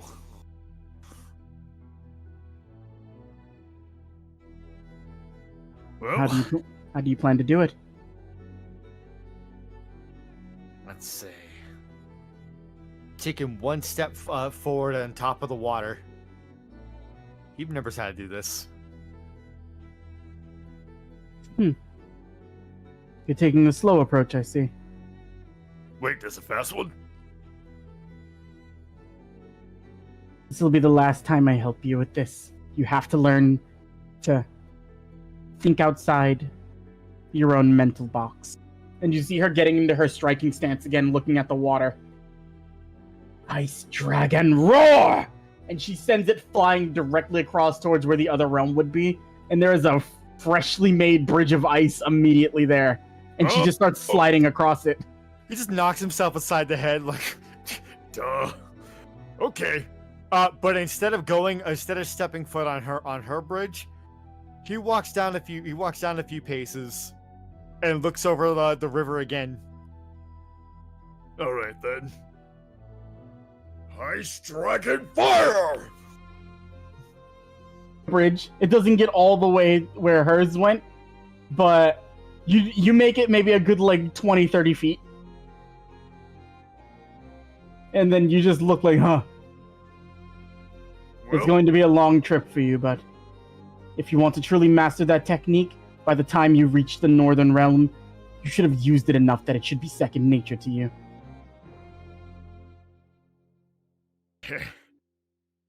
Yep, I knew this wasn't gonna be easy. No. That's fine. And now for the next part of your training while you move forward, Daisuke. Good luck to you. As she moves her way over to the Northern Realm, like she's moving faster than you, like as she's just gliding across the ice. You see her put her hand into the water real quick, and then just like, oh, this should actually be a bit more. This should help you get the most out of it.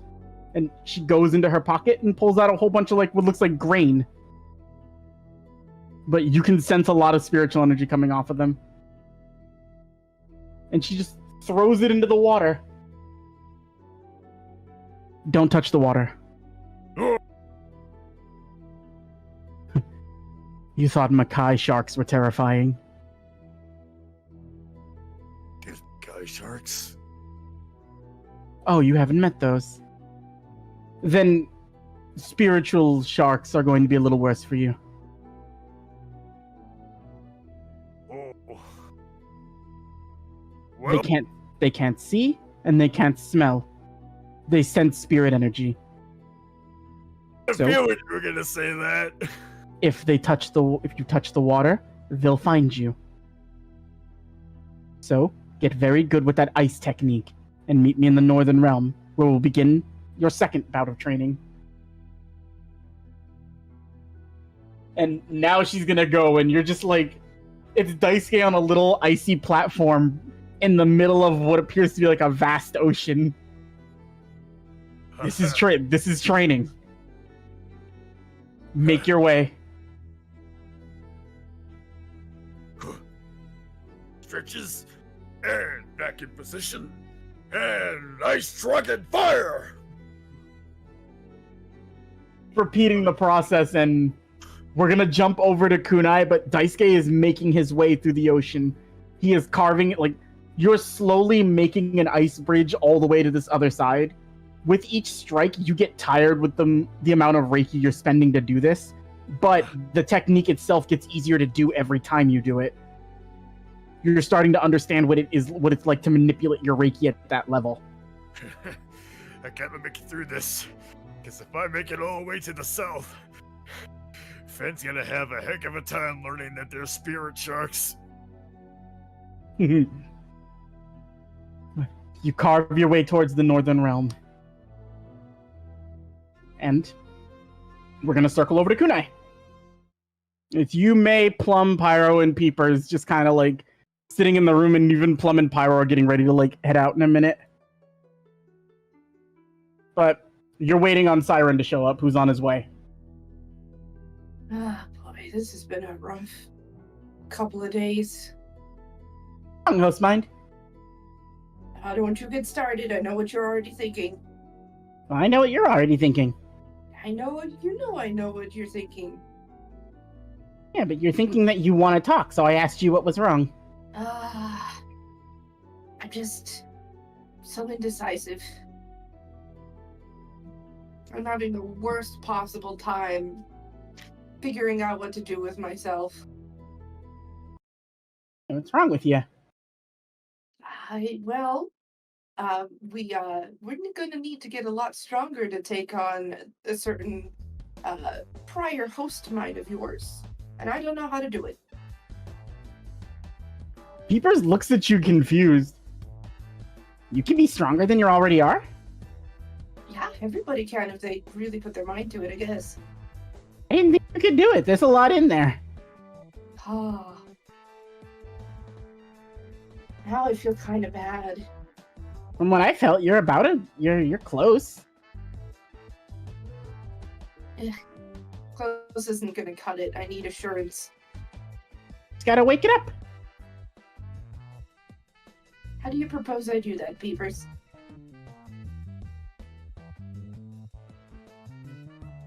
It's hard.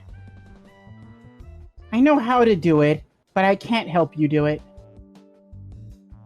Can you vocalize what I would need to do, maybe? I can't, because it would involve something hurting you.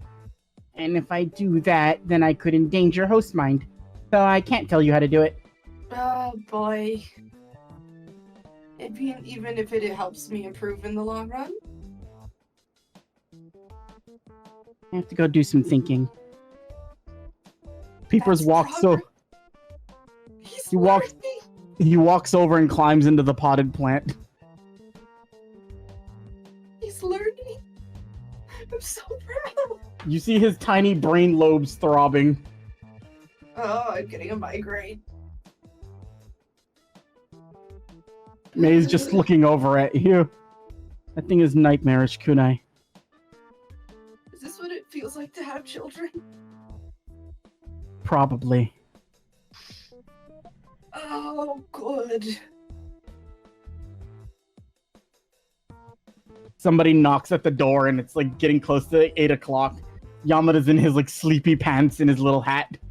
Oh, you're still in my living room. Okay, nice. Oh, more. You just hear like loud like banging and crashing, and then after a minute, like right in the doorway, BAM! Hey, nobody freak out. I'm here and I'm here to oh, it's like 4 people in here. Yeah, it's a rather private affair this time. This was a show. Oh well. No, actually, we're here to hunt a bitch. What's up, Starbreaker? Oh, hey, I remember. Looks to May. I remember you. Ain't you the madam's like her personal secretary? And May just has like a fucking fist raised and like an angry vein on her head. Okay. No need to get punchy. So, what's up? Who'd you need me to put a show on for? We're not putting on any shows. I need you to help me find the madam.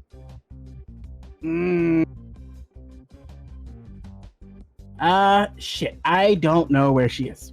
She's in the city somewhere. Okay. Basically, with your permission, of course, can I just, like, get in your head for a second? No can do, Kimosabe. Why not? Keep all my stuff in there. Not for anybody but Siren to see.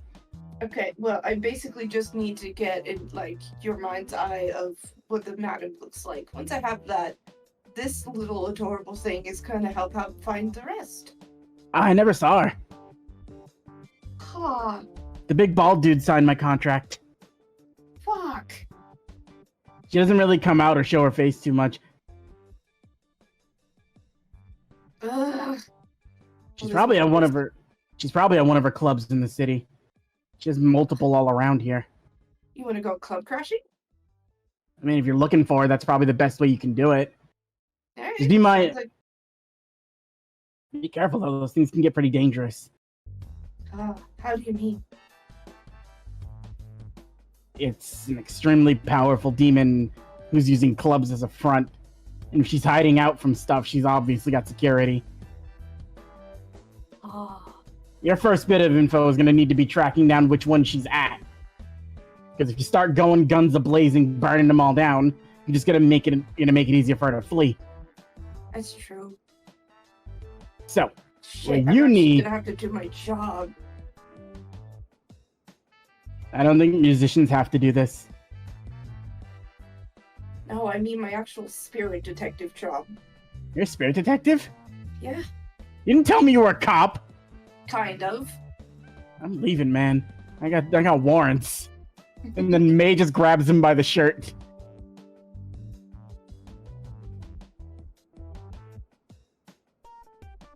Peepers comes walking back and climbs up your head. I have made a decision, Hostmind. What have you found out? I cannot tell you, but I will help you. Okay.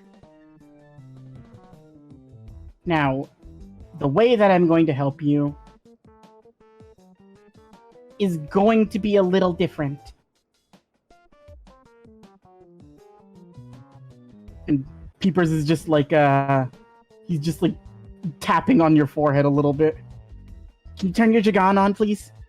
Okay, come on. She's gonna turn it on.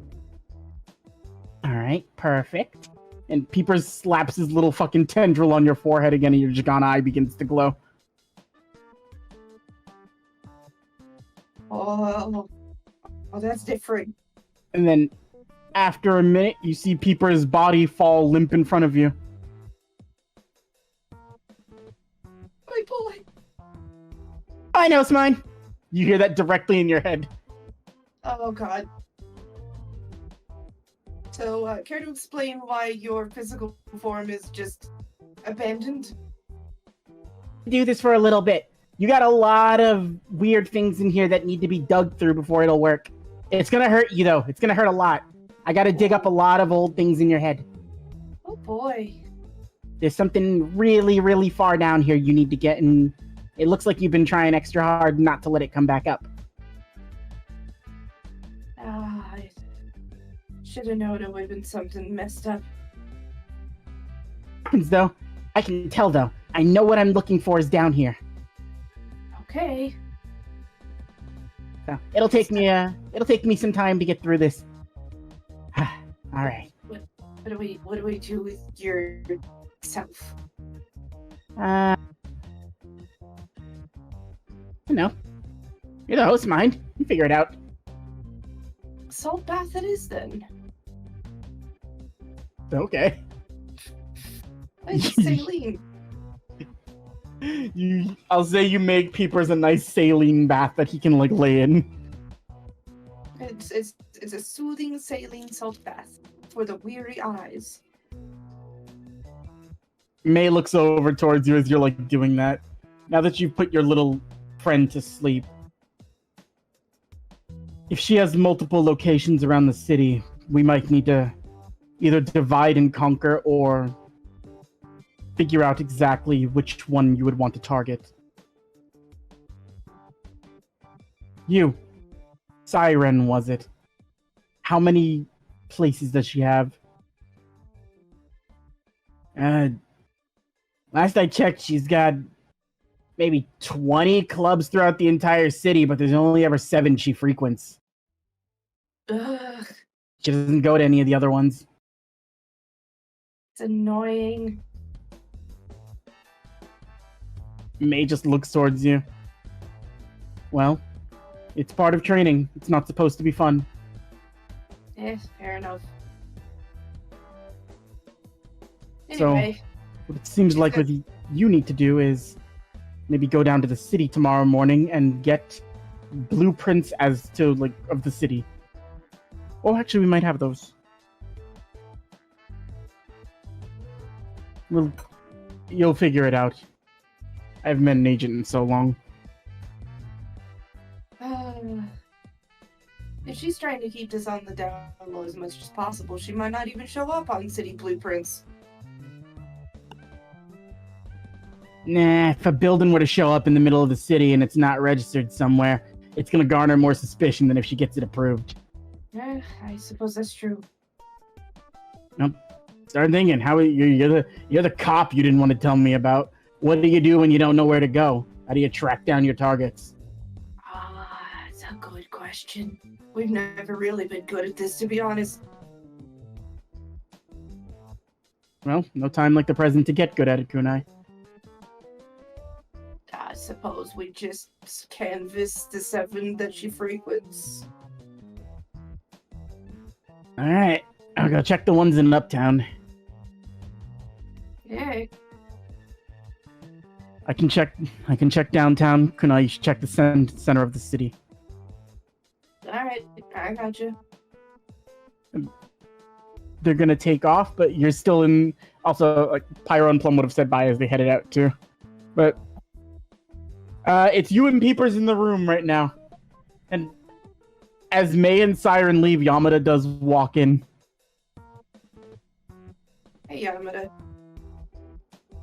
He hands you just like a glass of water. What's this for? You look like you needed help, and I can't help you with what you're doing, but I can keep you hydrated. Well, it's appreciated. So, what do you need to do? I need to kill a problem.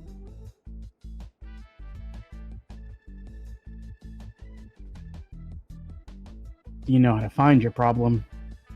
No, and I was hoping Siren would help me figure that out. Never best to send a musician to do a spirit agent's work. Yeah, about the whole spirit agent thing. You guys really were desperate when you hired me, huh? Yamada looks at you and you see a smile come across his face. No, I wasn't. Come on. We aren't exactly the brightest bunch.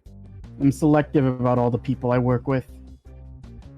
If I wasn't completely assured you could do a job, I wouldn't put you in danger. I hired you about a year ago, and I stand by my decision to do that. It's still so wild to me. It's only been a year. Yeah, it's only been a year, Kunai. You don't have to put so much pressure on yourself to do what agents who have been doing this 10 times as long as you have. Find That's your fair. way to do things. If you're a bad leader by their standards, as you think, what does it mean to you to be a good leader? Trust, compassion, looking out for everyone's best interests, I guess. Anybody could say those, but for Kunai, you have people around you who care about you and that want you to be safe, and you want to keep them safe. That means something to you, otherwise you wouldn't be as stressed out as you are. No kidding. And I don't think you know if you've noticed, but... And he gestures to he starts pointing towards his face. These crow's feet, they're from when May went missing. These worry lines are when Pyro disappeared a couple months ago, until you guys found him near the Makai. All the different scars, marks, stresses, and even things you can't see are from when every agent has gone out to do something. Good leaders are always worried. They're kind of a bit of a mess all the time. But he puts a hand on your shoulder as he's talking to you. But they accept that they're worried. And they don't let it control every action that they make.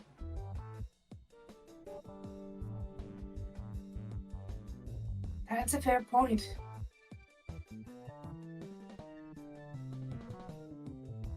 You haven't done everything wrong, even though things haven't gone good. You can do all the right things sometimes, and things might not work out. But do you stop trying even when things don't go good? No.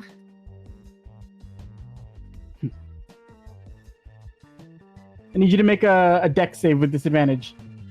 Oh no. Oh.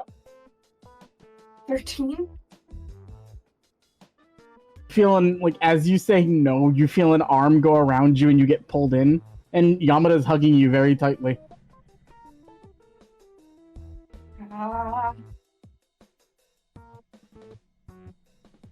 So many agents, so many different personalities, so many ways that you all go through these problems, where you worry if you're doing the right thing or if you're doing a good job. Let me assure you right now, you've made mistakes, but I couldn't be happier with the job you've done in keeping people safe.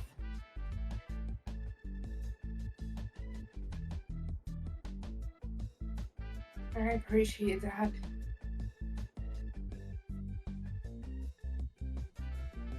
Don't try to be anybody else but yourself.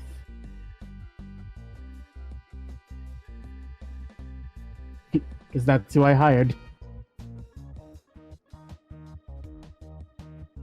Well, what can I say? Myself is ever evolving, apparently. It's not even the half of it. I'm digging through a little bit more of it. Your head is hurting as you start to hear Peeper's voice again. Migraine. No, I appreciate that, host. Mind you helped me dig through the first layer of self-doubt.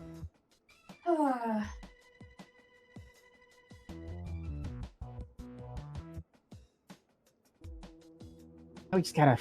well, I'm gonna be at this for a while. Do you think trauma is like an onion, Peepers? What's an onion? Oh, wait, He's no. going- You visualized it. Yeah. No. Huh. If trauma's like an onion, that means when you get to the core of it, there's nothing left. That's fair. A lot of things are fair lately, jeez. Something traumatized you, then rather than ignore it, you have to learn how to accept it. At least that's what you tell me. Yeah. Even though you don't tell me it. Yeah. Need to learn to live by example, I guess. I mean, you're screaming it. You just can't hear it. Ha.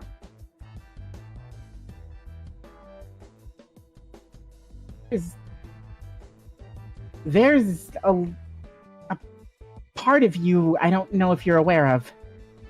I don't know how to tell you this, host mine. You have Giganshi blood in you.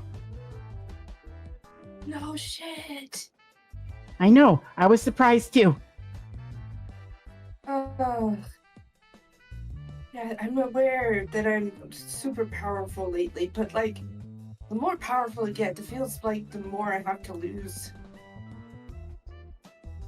Comes with it. When you have something, it means you run the risk of losing it. Like, you don't even have what you have yet. Ah, you are so incredibly wise. How'd that happen?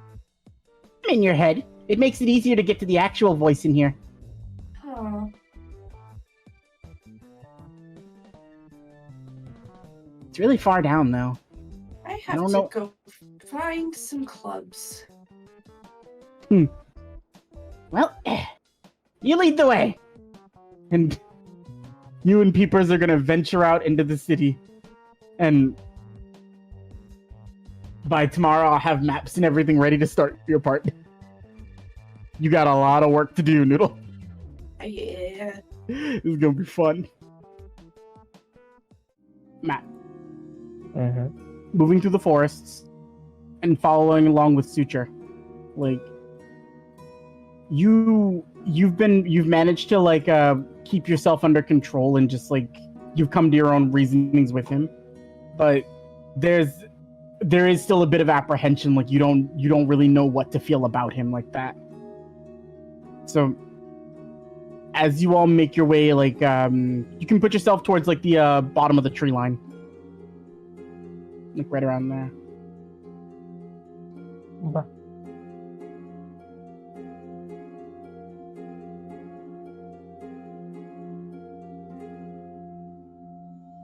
As you start moving forward more and more, you've heard Elias and the rest of the other like voices in your head a bit, but as you get closer to the mountain, they start getting a little quieter. They're not disappearing, they're just not talking as much. Make me an Arcana check as you walk.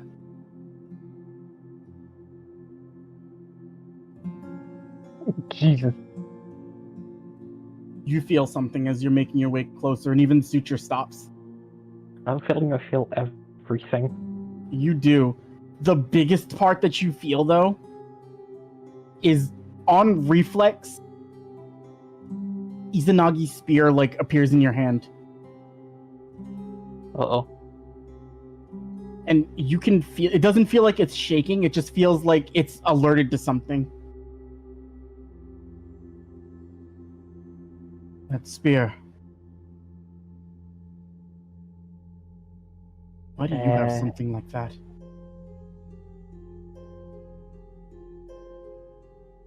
Because I was really good at Christmas.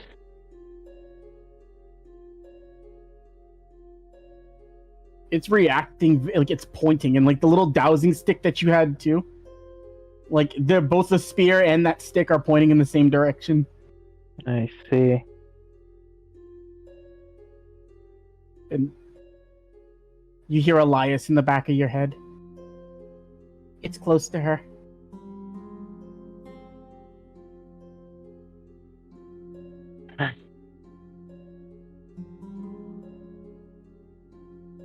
If it's responding right now, Matt, that means you are going the right way. But when you're in her presence, maybe don't draw it out. I won't.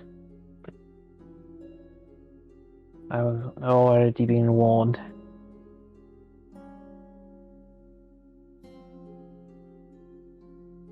The realms look barren, and as you're making your way through, you see little eyes around everywhere.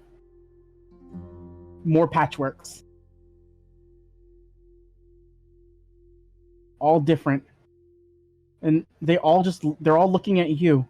And he's not making eye contact with any of them as they're walking past. He just lowers his head and moves forward.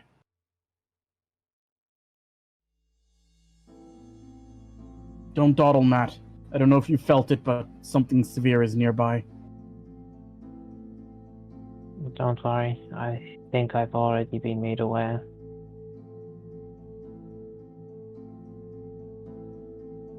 See falling from the top right here. A little patchwork. It just looks like a cat. A little cat girl. But her paws don't look right. And she's missing part of her ear. Are you alright? I don't know where to go. It's okay, it's okay. And then she looks up to Suture. Both look like me.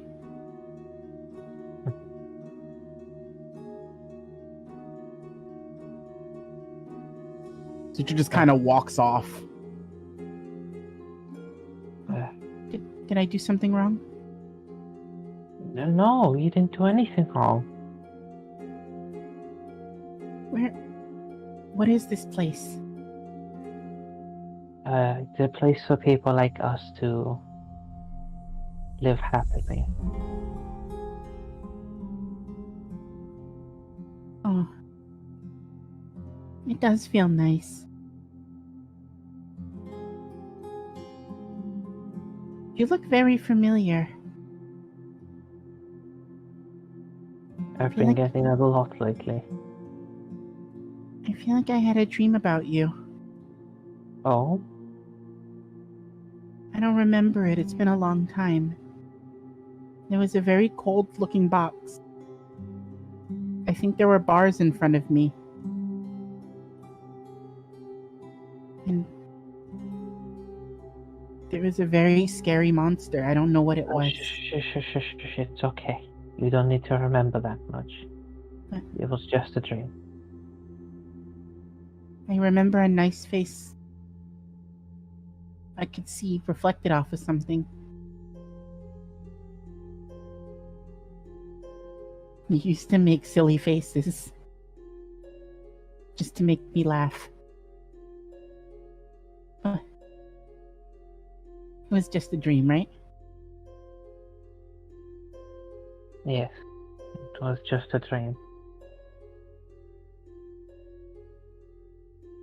She kind of gets up and picks herself up again. Thank you, mister. No problem. She starts running off. And at this point, Suture has seen that and he's just like... He's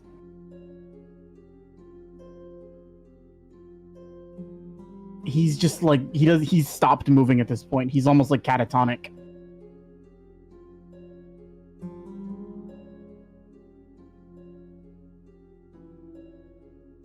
Well,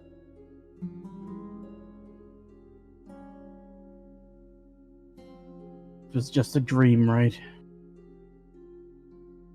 it's better for her to not remember. I'd prefer it that way as well. I You're want still all not in out it. of the woods yet. I don't want to be. Tough. Because by the end of this, I'm putting you on the right path as well. Whether you like it or not. Why? Why in all of this would you even bother to stop and help me?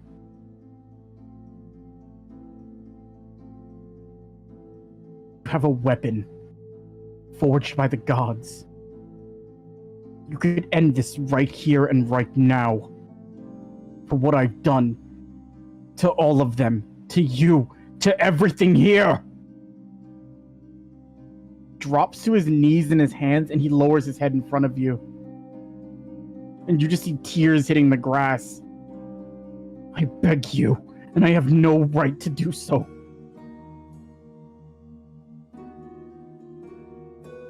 Take vengeance for the lives that I hurt. I sought immortality. I sought to escape my own inevitable death. But little creatures like her, beings like you,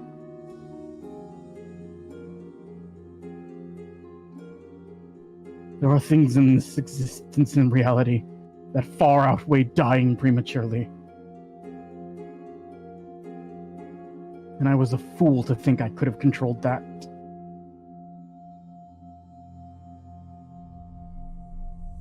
I don't want you to forgive me. I don't want you to set me on the right path. Just make things right. And in the situation that you're in right now, he's essentially like left himself prone. What does Matt's heart tell him to do in this situation?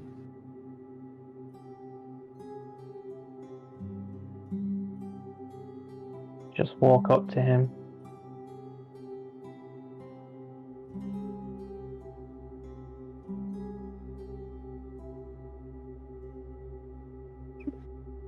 I get down on my knees and just hug him tight.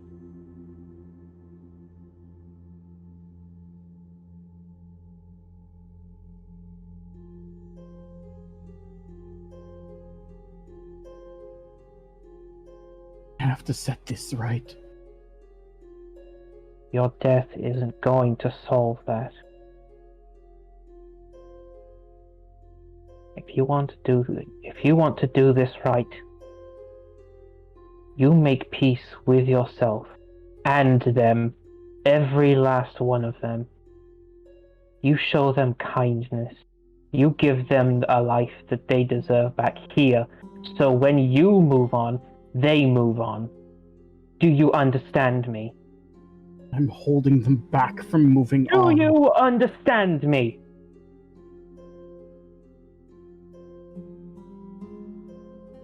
I'll do what must be done. Don't do it because it's what has to be done. Do it because you know it's the right thing to do for them. And for yourself.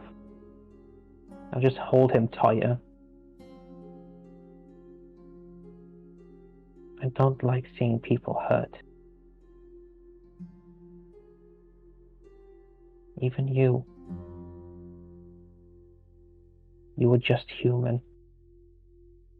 You were scared of dying. Everybody is scared. People have done what you have done before, and they will do again many, many times from now. The only difference here is you have the chance to make up for it with them. Don't let it go to waste, please.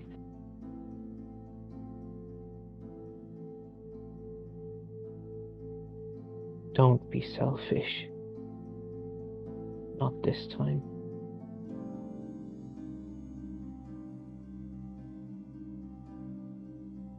Stands up.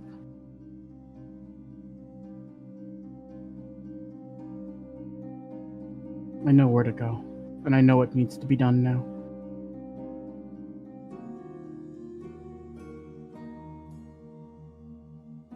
I will do what's right.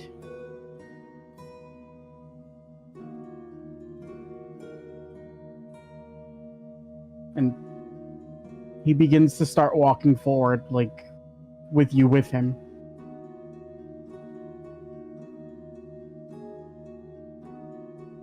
What is the world like now? A lot noisier. Technology's on the rise, as we thought it would be eventually.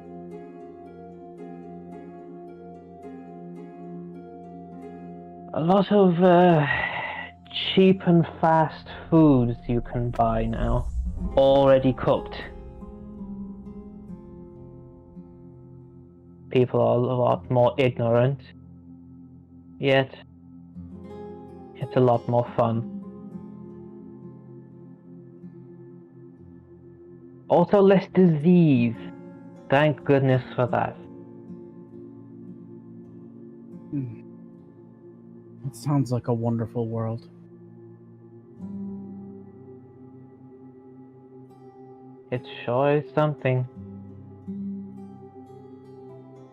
As he steps forward beyond the tree lines, you see the base of the mountain, like off the side of a jagged cliff. Mm-hmm. Like there's a gap and a vast drop behind it, but you can see it, and you see like the mountain climbs higher up, like into the clouds, with a very small path.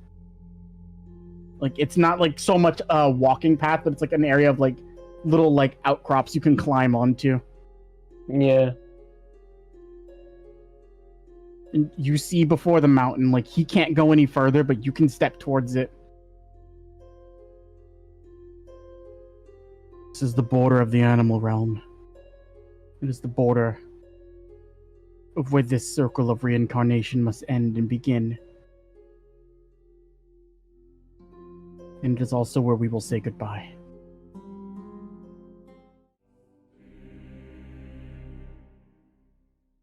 Jack, make me a dexterity saving throw with disadvantage. Oh, Jesus. Suitor will also have to do it. That one. Alright, 7 and a nat 1. Let's roll the severity. 2. That's you just tripped. Oh, thank God. Oh. You fall onto your back, and like you sit up as you see Sutra standing there in front of you, above you, like he's at the edge of the cliff face, and you feel wind, like you feel just a rushing presence, and you feel an enormous amount of spirit energy as you see this.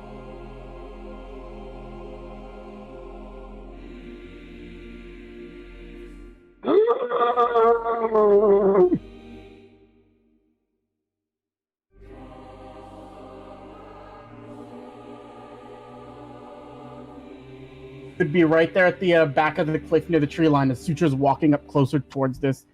As it stares down at you and it hisses loudly. Its eyes glow mesmerizingly and you can't help but look away from it. But you can tell it's not looking at you, it's focused on one thing.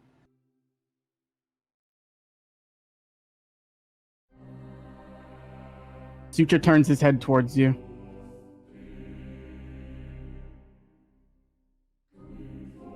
don't do it because it must be done.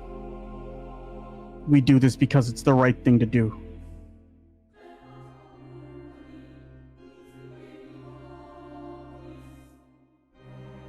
And he walks up slowly towards it.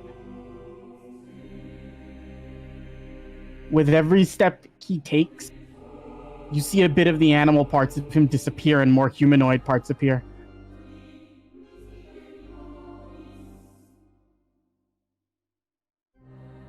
You have a kind heart, Matt.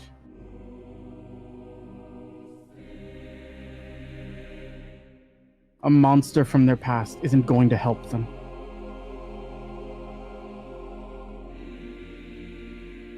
But a martyr looking to make himself feel better won't help them either.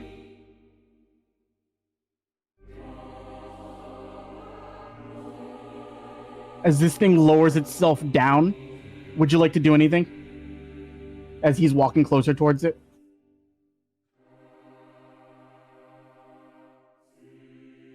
Oh, Jesus Christ.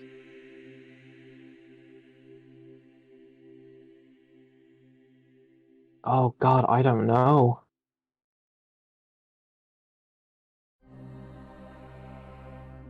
You hear voices in your head. What do you want to do? Do you want to fight this thing, or do you want to see what he does?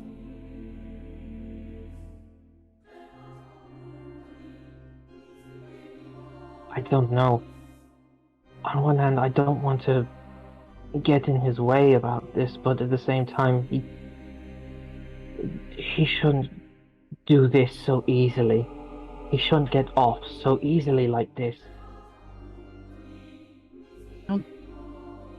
I don't think he's getting off, Matt. No, that was the wrong wording, sorry.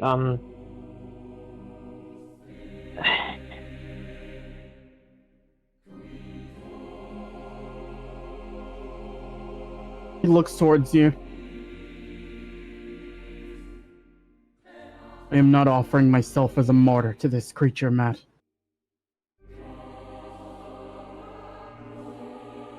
I will come back to this realm when it is my time. But for now,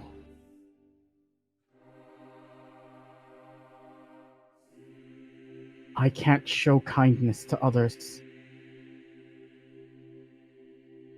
until I feel I have paid my debt back. And part of it is understanding.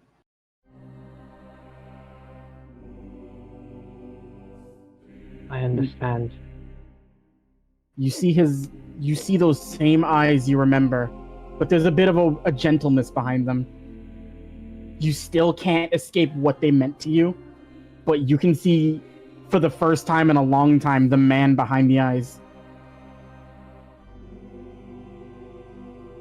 Hold on.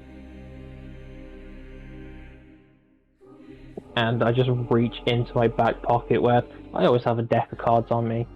I rifle through them and I just pull out a Jack of Spades and aerodynamically throw it to him.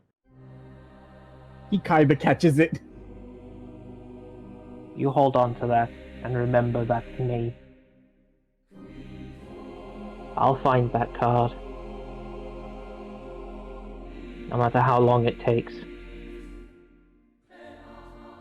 When the time comes, when all's said and done, if you should so choose.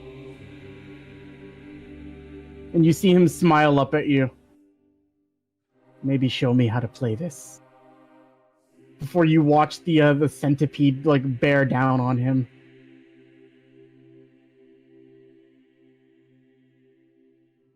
It grabs him in its pincers, and it starts to rip off all of the patchwork parts, leaving only the human parts to sort of manifest underneath. Mm-hmm. He screams as all this is happening, but he hasn't broken that smile yet. Rather than devour, see the bridge, but the same way First did it, you see the boundaries between the realms breaking down a bit. And what you see beyond where it's dragging him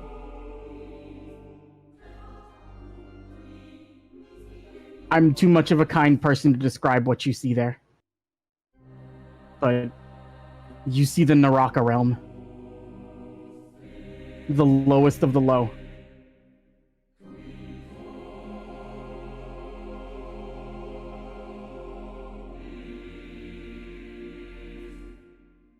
When I feel I can work my way up to their level,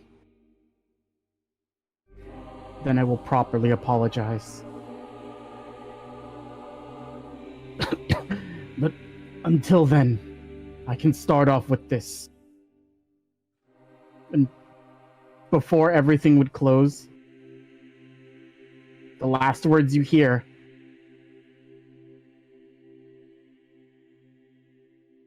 I'm sorry, Matt.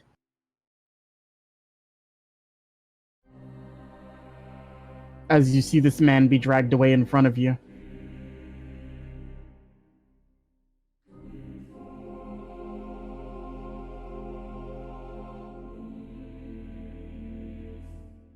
And you're just there alone on the face of the mountain.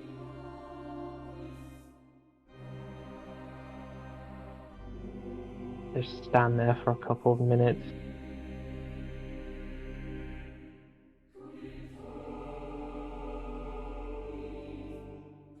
Before picking myself up and just staring directly where I need to go and following that path.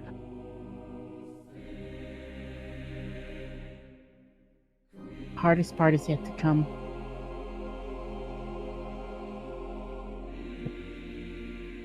After what I've just been through, I welcome anything else. Alright, now hold on. Roll this back to me. You hated the guy. He was a scumbag. He basically decimated this whole realm with like little abomination parts everywhere. Why not just lop his head off and get it over with? Would have made me feel better.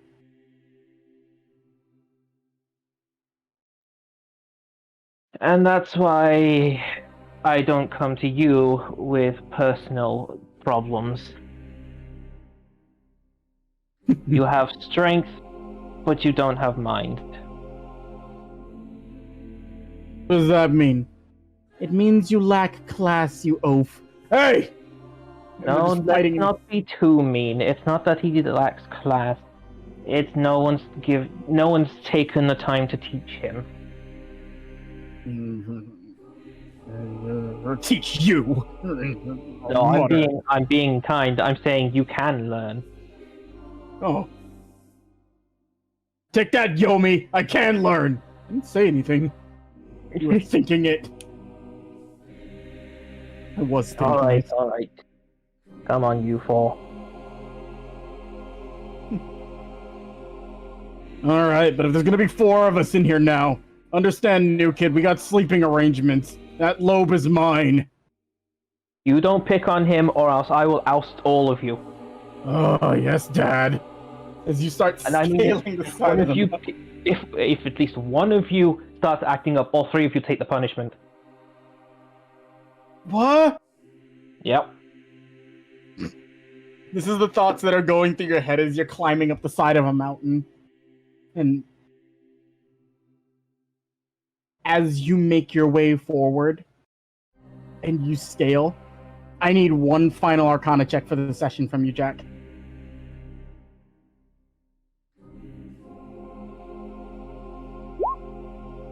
Double nat 20s, that's double 33. Oh, nat 20. I'm not even gonna roll. Did I just peer into the future by any chance? A little bit.